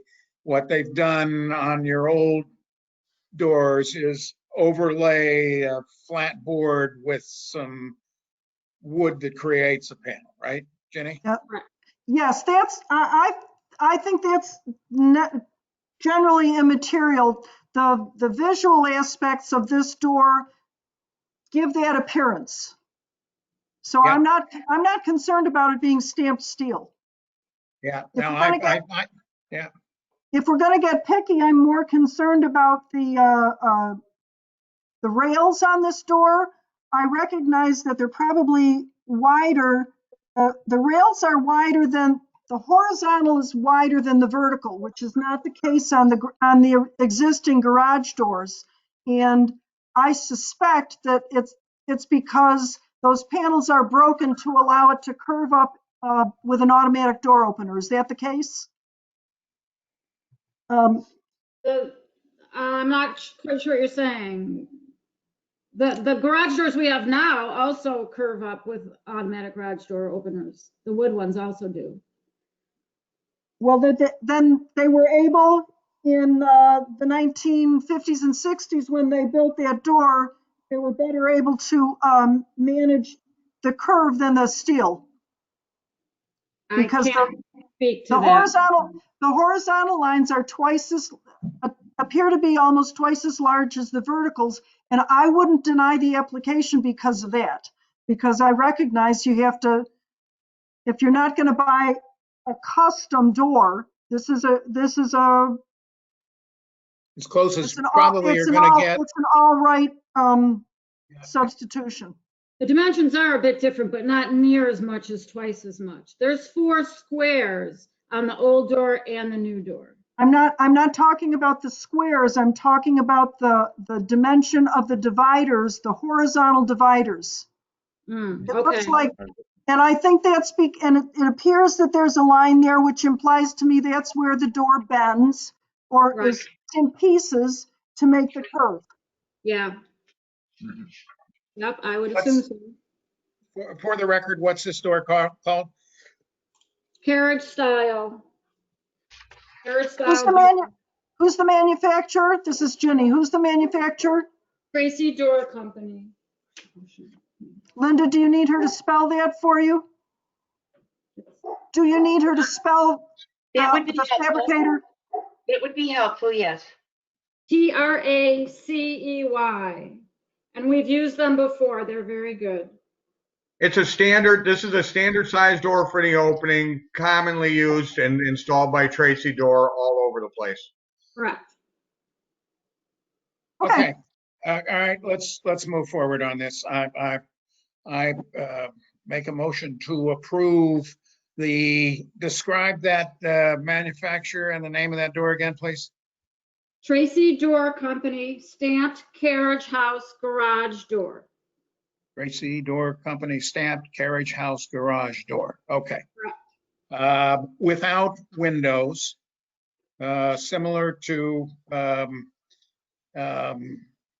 without windows, and without the hardware shown to us that is certainly not consistent with the look of your house, the style of your house. So it would have to be hardware that is not intrusive.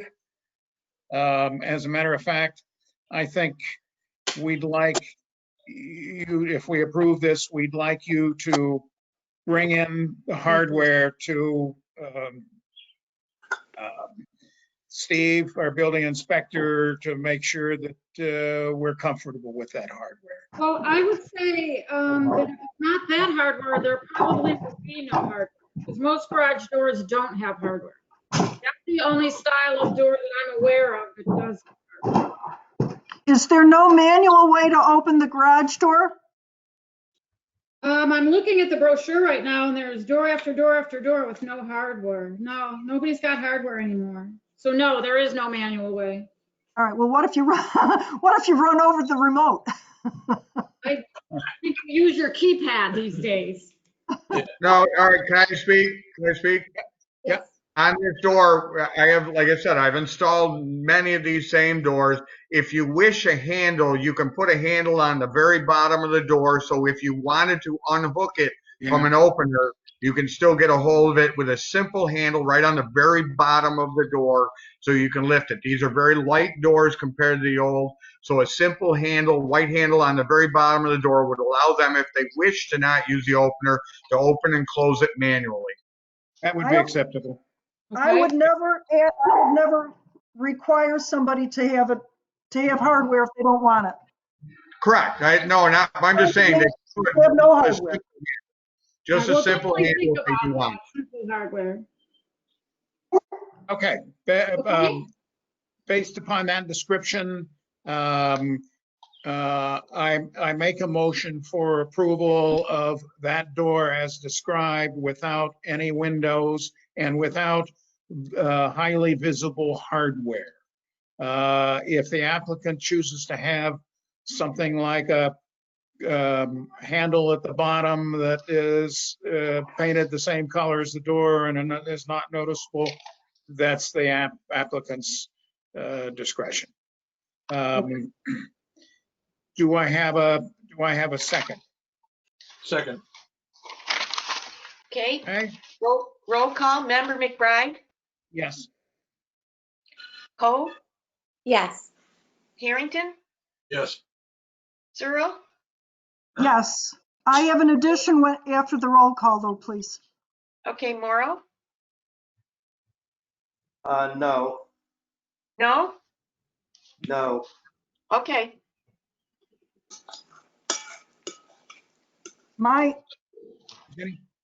I would like, I know that I commented about the shutters. I missed on the application packet that there had previously been shutters. While shutters on this house can't, particularly with the multiple windows, shutters are not going to be able to have the historic appearance of a traditional shutter, but I would like to see the shutters at least be the correct length.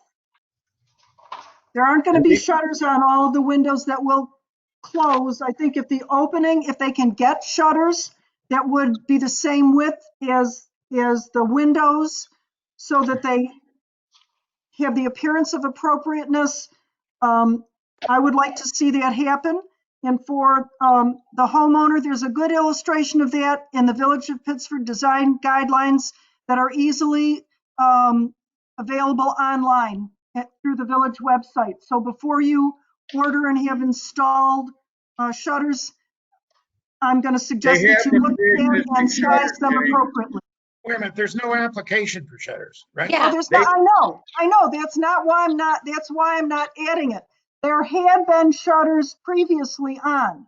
So unless there's a determination that now the shutters don't exist, so we need to approve them, that's a different matter. Excuse me, the shutters that they have are the exact same ones that were on the house. They're being painted and put right back. The exact same shutters that existed on the house are being put back.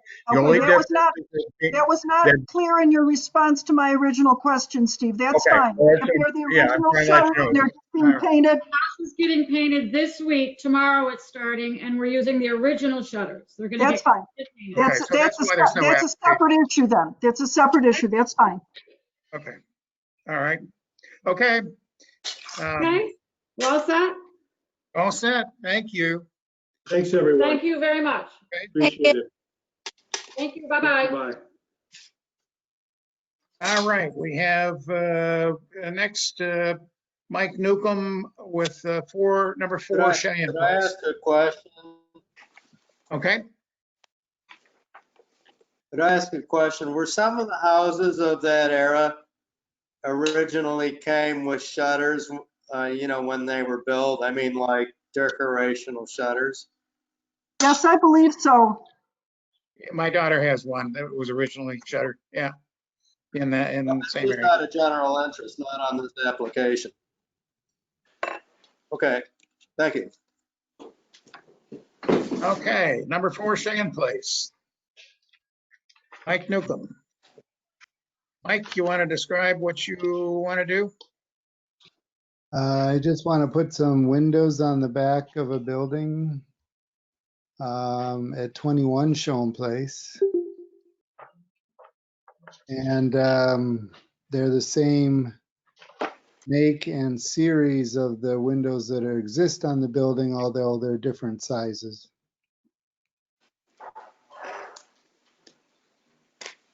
And the sizes are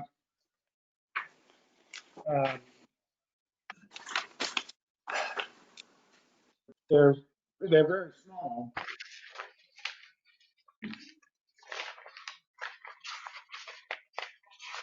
The sizes are on page 4 of the application. Right. There's an elevation drawing with the sizes shown.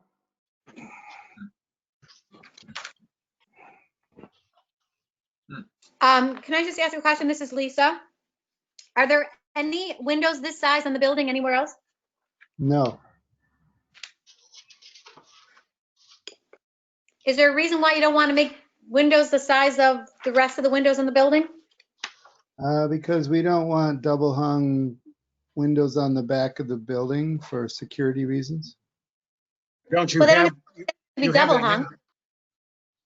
They make windows that aren't double hung that size, right? And we're also going to have a desk in front of those windows. If you note on the picture, he shows a 24-inch desk there. If you put a 60-inch window, it runs well below the desk top. Okay, but as you probably know, we're not really concerned about what happens on the inside of the house. Hate to say it, but we are trying to be preservationists on the exteriors. That's our jurisdiction. So what happens on the inside of the house is not really, I mean, we don't really have to know that. This is Jenny. I don't have an objection to the size of those windows. This is a rear elevation. It's not unusual on a rear elevation for windows to be different sizes, particularly on a wing like this. It's not highly visible. It reinforces the horizontal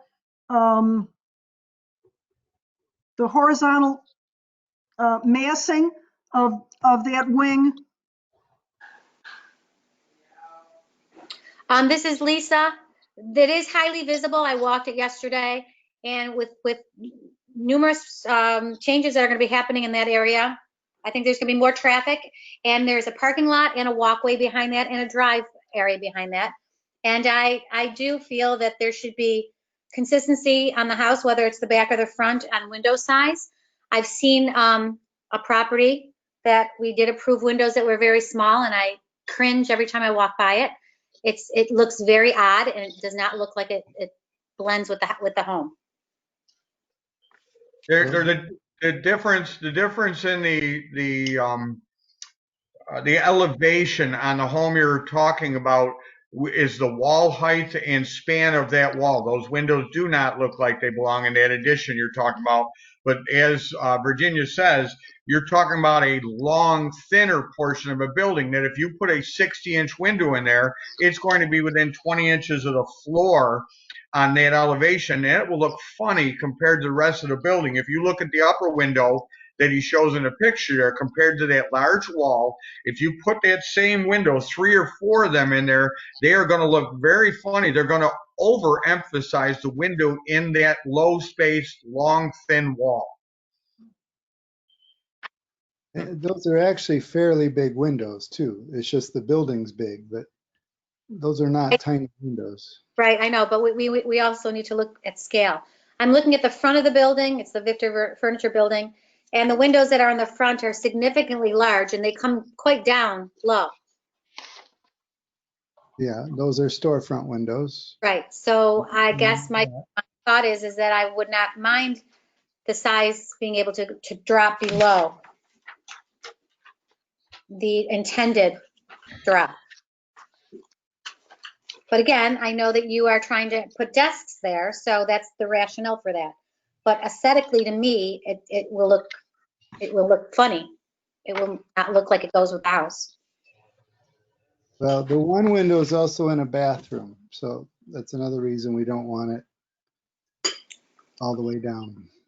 The single, One excuse me, window this is standing by Jenny. itself. Yeah. Mike, the single window is the bathroom window? Yes. Yeah.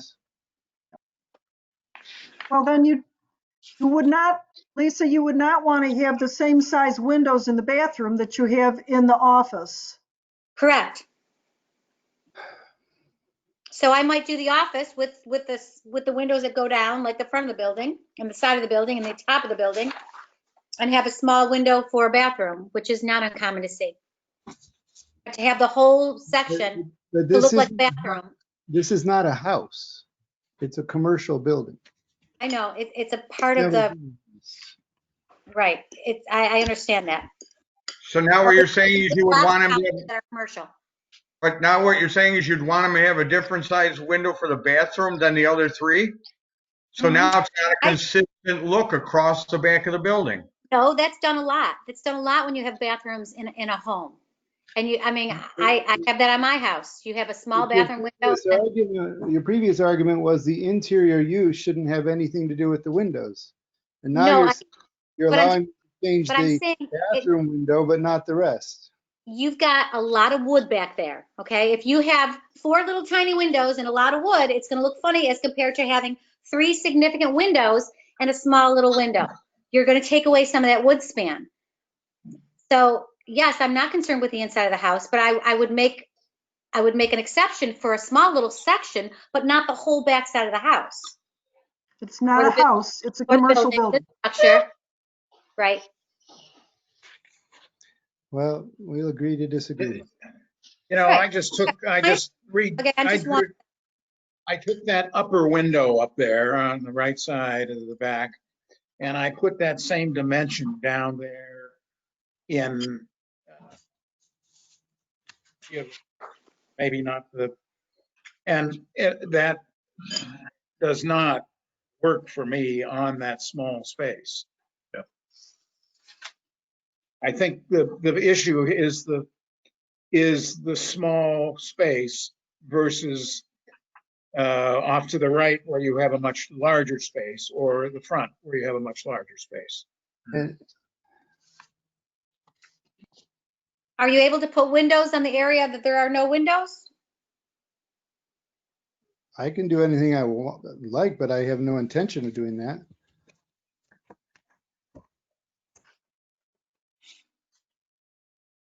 I don't know. What do you think, Mark? Have you have any thoughts on that? Or Ken, what are your thoughts? I'm not terribly excited about the windows on the side. I think it looks like a hodgepodge. It doesn't fit the character of the entire building, in my opinion. This is the back of the building. This Understand. is the parking lot. Right. It's still visible by public way. People will still be walking back there. Yeah, one person every month, but it's not a street. It's a parking lot. Well, that's probably going to change, Mike, soon. Mike, this is Jenny. Mike, Well, is the it's parking lot for your building railroad. only? It's a parking lot and it's a People drive. drive Mike, this is Jenny. Is the parking lot for your building only? The parking lot in the back is for the building we own next door. But it's a No, public, not- it's a public lot. Mike, And then there is a It's street. not- That is not a public lot. That It is is a not a- private parking lot. Yes, it's not a public lot. It's clear it's not a public lot when you go back there because it's marked, it's one way, it's got curbs, That's it's right. got asphalt paving. It's not like the public lot, which is primarily gravel and cinder.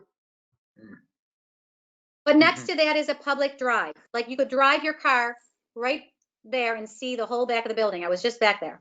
And I can That's- give you a picture if you want to. The property that goes over the Powers is not public. The drive, It's not public. They allow people to use the it. driveway? Public. I mean, the road, the roadway, you're saying? The roadways between the not public? Powers Barns that goes from Sheen Place to the back is not public. Ken, what So do you think? Do you have any opinion?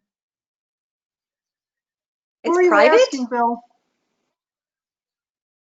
Oh, I'm sorry, trying to- Mark?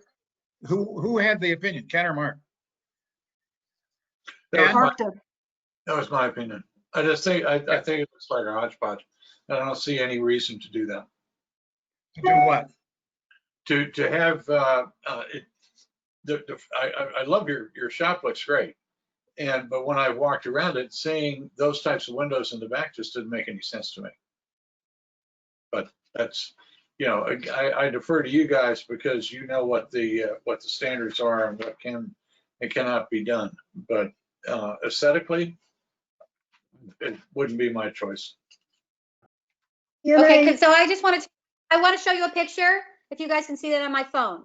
That is the drive area, which is quite significant, that oversees the back of that building. So if we're saying that it's not a public, if we're saying it's not a public way and the driveway and the parking lot's private, then we wouldn't have jurisdiction since it's not a public way. But I don't think that's the case. And then here's the drive and here's the parking lot. So it's very visible. And I have a feeling with the renovations that are going to happen over the next 20 years, there's going to be a lot of activity back there. I'm just saying. So if we're saying it's not a public way, No, then I'm that talking about changes. the driveway on between the Powers Barns and that building. That's what I was talking about. Yeah, I think the issue is not so much whether it is or it is a heavily traveled public way. I think the issue should be, do these small windows fit the character of that building? Or do they distract from the character? Yep. Mike, excuse me, when was that building built? I know I have the blue sheet here, but do you know the date of construction of the building? Well, the building was totally redone, top to bottom, about 12 years ago. I'm aware of that. 2009. And was that wing an addition or was it always? That was an addition. Okay. And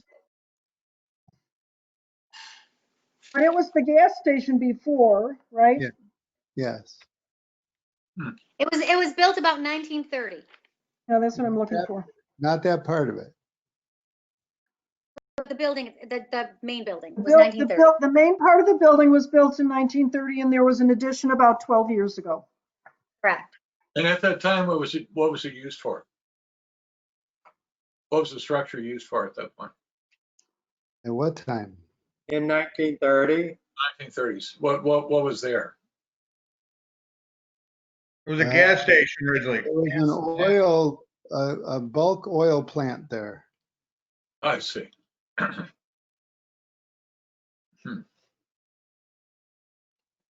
So did you have to raise that entire building and then construct this one? Well, the larger part of the building was, the front wall was torn off, the upstairs was totally torn off. The back wall is actually a cement block wall that's under all that clapboard. That's an original wall. Well, I'm just, excuse me, this is Jenny. I'm reading from the blue sheet, which is not what it's going to be called. It's the building structure inventory form that's part of our packet. In 1930, there were oil tanks there. Yeah, bulk oil plant.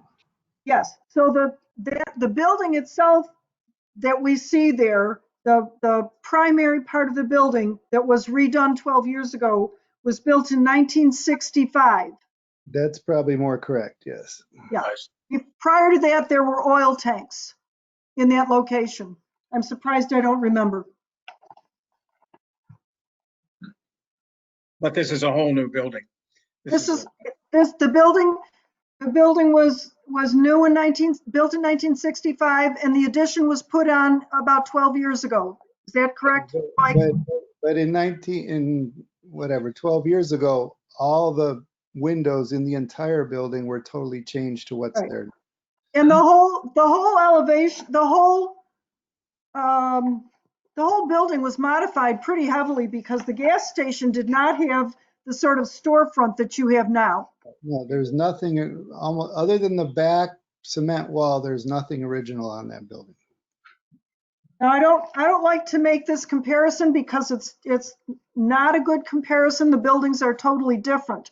But having long, narrow windows high on a wall is something that is seen with some regularity in homes of the Greek Revival period. This building is obviously not Greek Revival. I'm not talking about that at all. But on those Greek Revival homes, those windows are typically either 3 across the facade or 4 across the facade, depending on how wide it is. And they're always long and wide and short. And I think, would it be possible, Mike, for you to separate the gang windows, the 3? What if you did, could you do 2 on the right side, 1 in the middle and 2 on the left side? Or try to come up with a feeling that is a little more Balanced? Balanced, yes, balanced, Yeah, or you less just modern. What if you just eliminated that middle window there, Mike, of where the 3 are? Then you have balance. I agree with what Jenny said about putting in another 3 on the other side, because aesthetically, I just don't see, there's just no balance there. And, I don't think it needs to be 3. And I know it probably doesn't have the space in the bathroom to put 2, 2, and 2 across the back.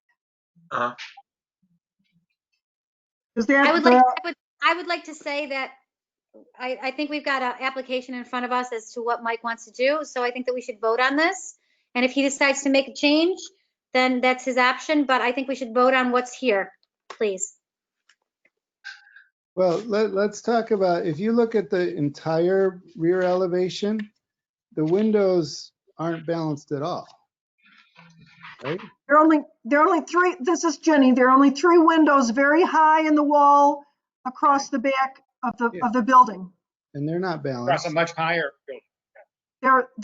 They're tall, thin windows, very high in the wall with nothing below them. Right. This is a commercial building.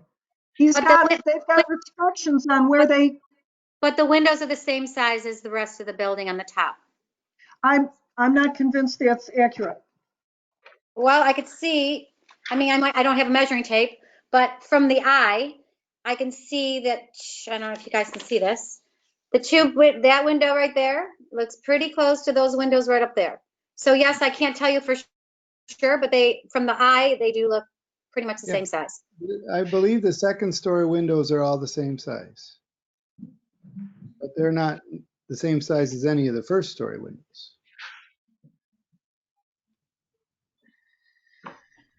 I mean, this is just being done there's an office going in that back corner, and we're just trying to get some windows in the office.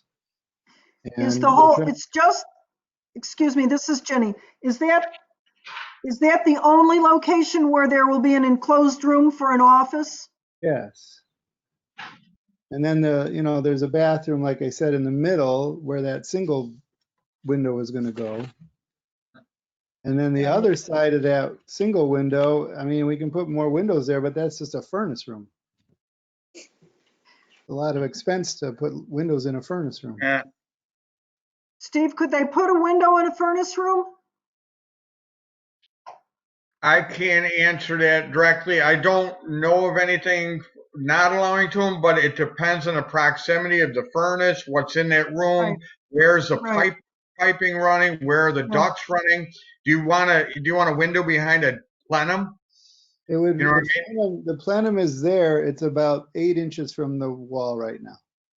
Right, you so would- you're gonna look through a window at a plenum, which makes, I mean, first off, installing the window would be probably pretty much a nightmare behind a plenum and a furnace. I wouldn't put a window in a furnace room. Yeah, Period. I agree. I don't think that there's a necessity to put windows in that area. But all I'm saying is if you're not going to, then we need to have a little bit more window space on that back facade. And I think you can take care of that. First of all, I would like to see them separated because it would be a little bit more traditional instead of those three packed together. And I'd like to see them a little bit more of a standard size. And I would have no problem with it. I think it would cover the space that you want covered. It would look very traditional and it would not look out of place with the rest of the building. That's my suggestion. Well, what about the bathroom window? You want to enlarge that too? I mean, I would have to see what the rest of the spacing looks like. I mean, I think if you took 3 windows or maybe even 2 windows and made them the same size as the second floor or something similar, and then you put the little bathroom window over there, it might look fine, but I think that you just need to use more of the wood dead space to make it a little bit more balanced. That again, my opinion. Just as a thought, first off, aesthetically, having 2 big and 1 small would look odd. And if you're talking about wood dead space, the whole bottom back of that building is blank dead space. So you're not, you know what I mean, trying to make that left side, talking about wood dead space, the whole bottom back of that building is wood dead space. So, I mean, that's kind of a moot point. No, You know what I mean? you're accentuating that by putting those tiny little windows. If you made the windows larger, that dead space would go away to the eye. And secondly, that little bathroom window, I mean, I have one in my house that's done quite often. Again, I know it's not a house, but it is done quite often to have a small window on an area of the house that needs a small window. Right. A lot of times a small window is aesthetically relevant between 2 other windows or spatial in a building, not next to 2 large windows by itself sitting on the back of a wall. No, no, I have that on my house, actually. As we speak, I'm looking at it. This is Jenny again. Bill, I tend to agree with Lisa. I think we should call a vote. Okay, yeah, all right. I think we've discussed it enough. And I just want to emphasize one thing. I don't think visibility should be the issue that we use to measure this. I think the design, style, and aesthetics of this addition should be the basis of it. Because it may not be highly visible right now, but it probably, as Lisa said, will be in the future. But right now, let's take it the way we got it. You could say that about something that might happen 1,000 years from now. Yeah. Okay. So I don't think visibility ought to be. I think design of that addition and how these windows, as proposed, fit the design of that one-story addition versus the rest of the building. So the applicant has proposed to put windows on the backside of an addition to the building that occurred in about 2009. This addition is primarily office space. It needs more light, more windows. And the applicant has proposed 3 smaller windows in a row, separated for the office space, separated by the same size window in the bathroom to the left of the 3 spaces. These windows are smaller than anything that exists on the building. They are, what's the height of those? 23 inches high by 29 each. So they are relatively small windows. But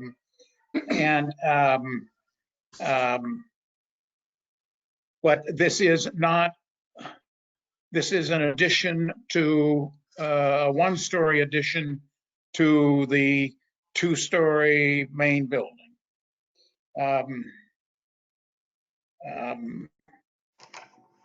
Anything else we need to add? Anybody think of? Okay. I make a motion to approve. Do I have a second? I'll second.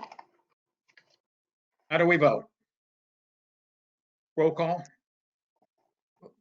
Linda, roll call. We can't hear you, Linda. You're on mute. You're muted, Linda. Coming. Member McBride, how do you vote? I vote approval. Member Cove? No. Member Harrington? No. Member Searle? Yes. Member Morrow? No. No. Okay. The noes have it. The noes have it. Yep.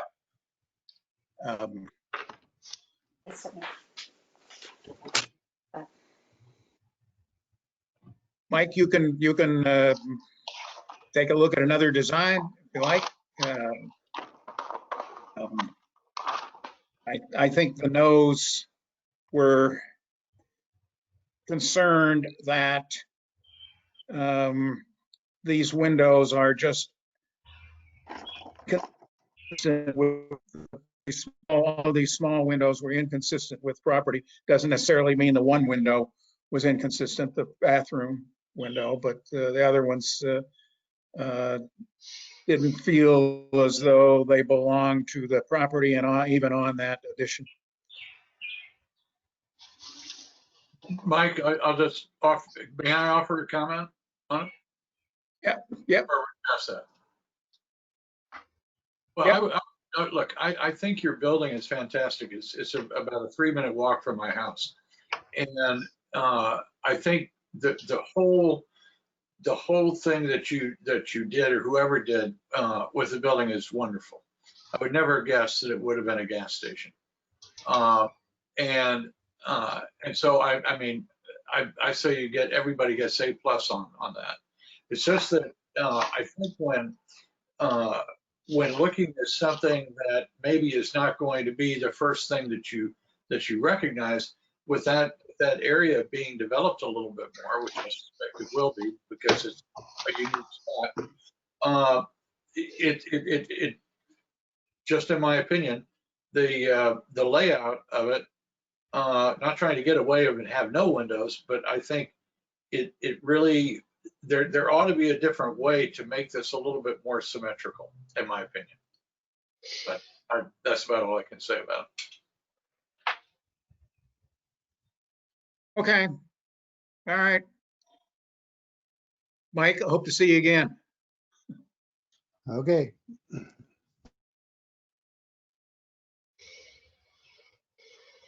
Okay. The last application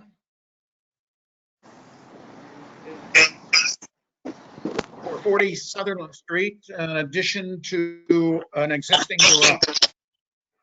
It's in the back of the property. The applicant's still here? I think so.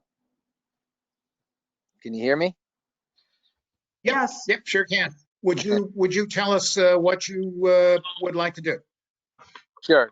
I actually, for your viewing pleasure, I'm actually out here in front of the barn, or the garage, the detached garage. So basically, we can't see you. Yeah, you can't. We share. don't have a visual. Well, you might get Oh, there you one. are. Okay. Yeah. Okay, good. Watch out. The reflection off my forehead might get you. So, so I'm actually out here. So we're looking to put another bay on the garage. And you've got the plans there, I'm sure. I've got John Milne on with us. John, thanks for sticking it out here. Who's a contractor. So basically, we're looking to put a bay on the garage. We need more space. I have 5 kids and a lot of equipment and cars, and this is in the back of the house. We also were looking to put a gabled roof coming off of the house, or I'm sorry, off of the garage area to be kind of an open area. We're in the back here, as you can see. It's real quiet back here. So basically, just looking for a little bit more space for our equipment and different things. I have a lot of boats and stuff, so just looking to do that. So happy to answer any questions, and John can answer anything, technical. I have a question. So Is that garage building that you're talking about, was that original with the house, or was that added later on? Do you know? I don't. I mean, yeah, obviously I know it's been here for a long time. It has? Going Okay. back several owners before us. Yeah. Okay. It was here before us, and I think it's been here for, I think, at least 40 years, 30, 40 years. I know the Davis family owned this, and I think they built it, so that's as far back as I can go. Okay. It was, this is Jenny. It was built in And let me make sure I understand the. Go ahead. The building, Go ahead, Jenny. the house was constructed in 1951. There's no notation on the blue sheet that the garage was an addition. So Okay. from this document, I would assume, this was in 1975, that the blue sheet was done. So I would assume that the garage was on the property from the beginning. Yeah, I think so, Jenny. I'm not sure. We actually tried to figure that out ourselves. It's certainly been here a long time. I mean, so I can't tell you for sure if it was here originally, but it is on the deed, on the I lot bet it plan. was 1951. Yeah. So I bet it was built when the house was built. It may very well have, Steve. I'm it's on the deed, and it's on the lot plan. So my guess is it probably was. I can't say that for sure. Okay. Yeah. I have another question. So basically, if you were walking up your driveway looking towards the front of your garage, Really, the only thing you see is that profile, right? That new overhang roof. All Yeah, the rest of the, yeah, and you'd have to be almost in the middle of my drive. I'm probably 20 feet above the road here, or above Sutherland Street. Right. When you look at the house, so you can see the G on the barn there. That's all you really can see from the street.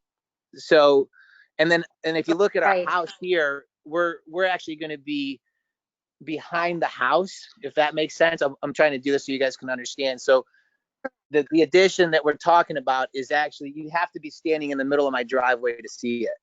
So, yes. Yeah. This is Ginny. But even Lisa. even in that. Yeah. Go ahead, Ginny. Lisa. Lisa, this is Ginny. Correct me if I'm wrong. They're putting on an enclosed addition. If you look on the elevation drawing sheet A3. Yes. Oh, I see that. Yes, yes. They're putting a shed addition and then a gable roofed extension. So the addition is enclosed and the gable extension is open air. Correct. Yeah. It looks like you're increasing the enclosed building by about a third, maybe less. And then you have a porch, an open air porch on the side of that. Yeah. So it's not as massive as it sounds. No, and to be clear, everything that we're doing is going to be behind the house. So what you can see now with the garage, right, is in line with the driveway, but even then you can only see the top third of the roof really from the street. And then the rest of this, and it's kind of purposeful because we wanted this to be a quiet spot where we could actually sit back here. It's a real quiet, nice spot back here, deep down, and be able to sit and enjoy, some quiet space, if that makes sense. So that's the reason for that porch extension? Yeah, absolutely. Yeah. Just a spot to get out of the sun or, whatever. So, yeah. This is Jeff. This is Ginny again. Did you say your architect is with you? Our builder, John Your Milne. builder. Yeah. Okay. I have a couple of thoughts. I guess this is exterior. Steve, is there a requirement for depth of footing on an open air type structure like this? The enclosed section looks like it's a slab floor with a thickened slab at the edge, but there's no dimension for the depth to the bottom of the footing. Steve, I'm asking you the question. Yeah, everything's got to be, he's going to have to give me a stamped set of plans for this. The footing for any overhang or any structure have to conform to code. Right. So when he gives me a stamped set of plans, that will conform. Those plans are stamped. I don't have a set of stamped plans. All I have is this small set right here. That's all I got. Are these the stamp plans? Yeah. They're the plans, but they're not stamped. We submitted stamp plans. I do not have a set of stamp plans, which is irrelevant for this. Having a set of stamp plans for this is irrelevant right now. What you should be looking at is the aesthetics of what. All right, Steve, I'm aware of that, but I'm asking a question for the owner's benefit. I'm also looking at, on this same drawing, you're calling for, the architect is calling for a ridge vent on the gabled section. And is that inside the enclosed area? Open to the what might be an attic space.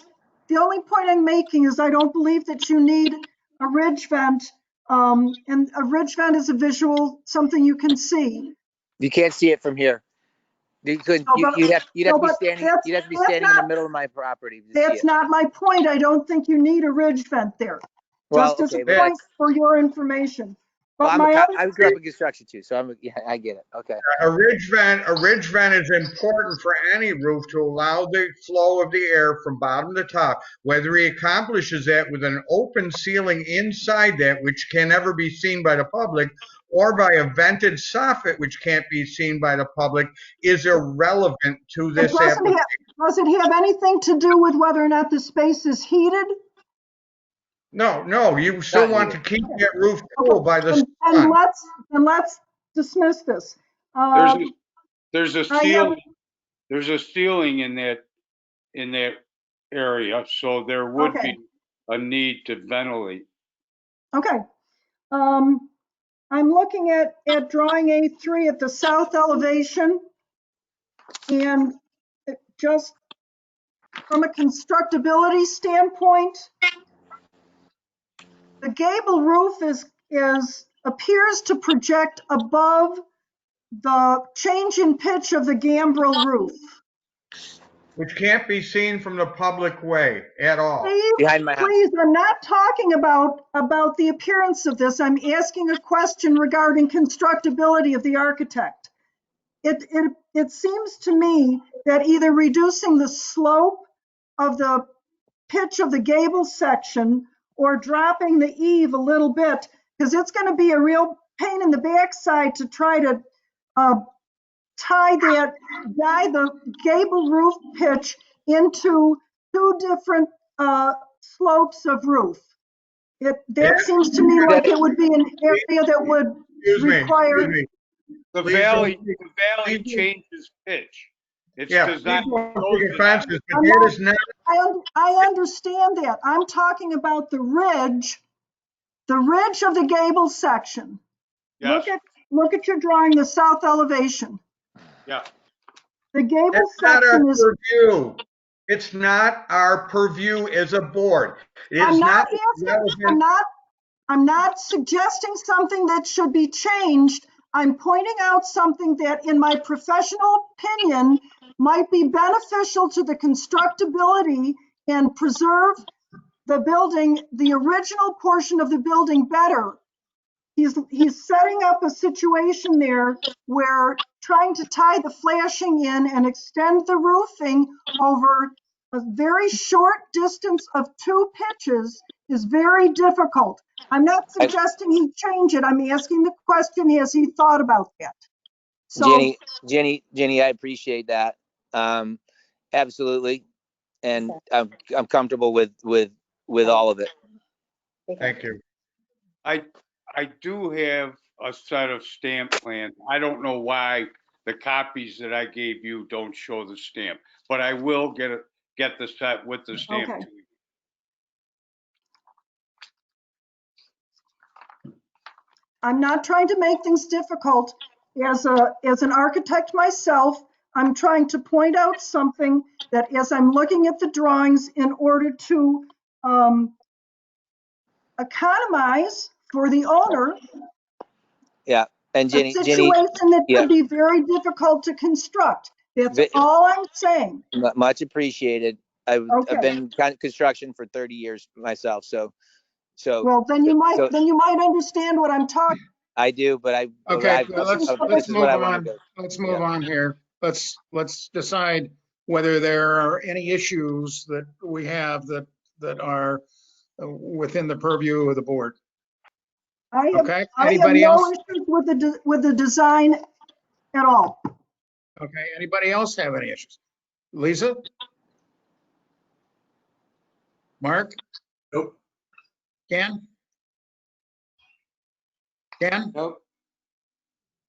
Yeah, I don't. Okay. Yeah, can we make a motion? Yeah, all right, I'm gonna make a motion to approve an addition of an additional bay to the existing garage that would be on the back side of the house, not highly visible from the front of the house.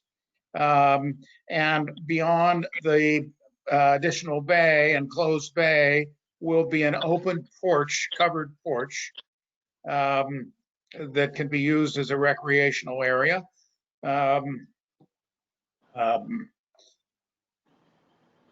Anybody want to add anything? Okay, I make a motion to approve. Do I have a second? I second. Lisa Cove seconds. Okay. Member McBride, Yes. Member Cove, Yes. Member Searle, Yes. Member Harrington, Yes. Member Morrow. Yes. Okay, approved. Thank you. Good. Thank you. Good. Thank you all. That Thank was- you all for your service. Appreciate it. that Thank was you. the fastest, biggest project and the fastest approval. Well, that's the easy ones, right? I appreciate it. That's Good. because you have some great drawings. Yeah. That is- Yes, I appreciate the level of attention in the application. Yes, Yeah. I agree. Very much so. Thank you, Ginny. I second that. Thank you. Yep, you Thank can you all. drop we're closing the office, but just give me a call and I can meet you to grab those set of stamp plans. Okay, John, you're All right. muted. Thanks, guys. Have a okay, great evening. thank Take care. you. Okay, Thanks, thank you very folks. much. Okay, bye-bye. Thank you. Okay, I don't have the last set of minutes in front of me Okay. and for approval. No minutes today. Oh, okay, all right. We'll do them Okay. next month. Oh. Okay, then I think it's been a long but productive session today. Yep. So good job, everybody, and have a good, stay safe, and hopefully the next meeting that we have won't be virtual, because it's not quite as easy as it sounds. We're getting so good at it though. Yeah. Yeah. Well, we never had somebody standing out in the field of their project, in front of their project before that we could look at. That was neat. That was I like great. that. That was Thanks, great. Dorothea. Oh, you're welcome. Okay, thank you. Thank you, Dorothea. Thank you, Linda. Thank you, guys. Bye-bye, thanks. Take Need a care. motion to close. See ya. Oh, yeah. Make You need a a motion motion to to close. close. Do I have a second? I second. Yes. Yes. Yes. Okay. Yes. Okay. Good. Meeting You closed. speak Spanish sometime. Bye. Good night, everyone. Good night. Bye. Night. Bye. See you in the morning. Yes. All right.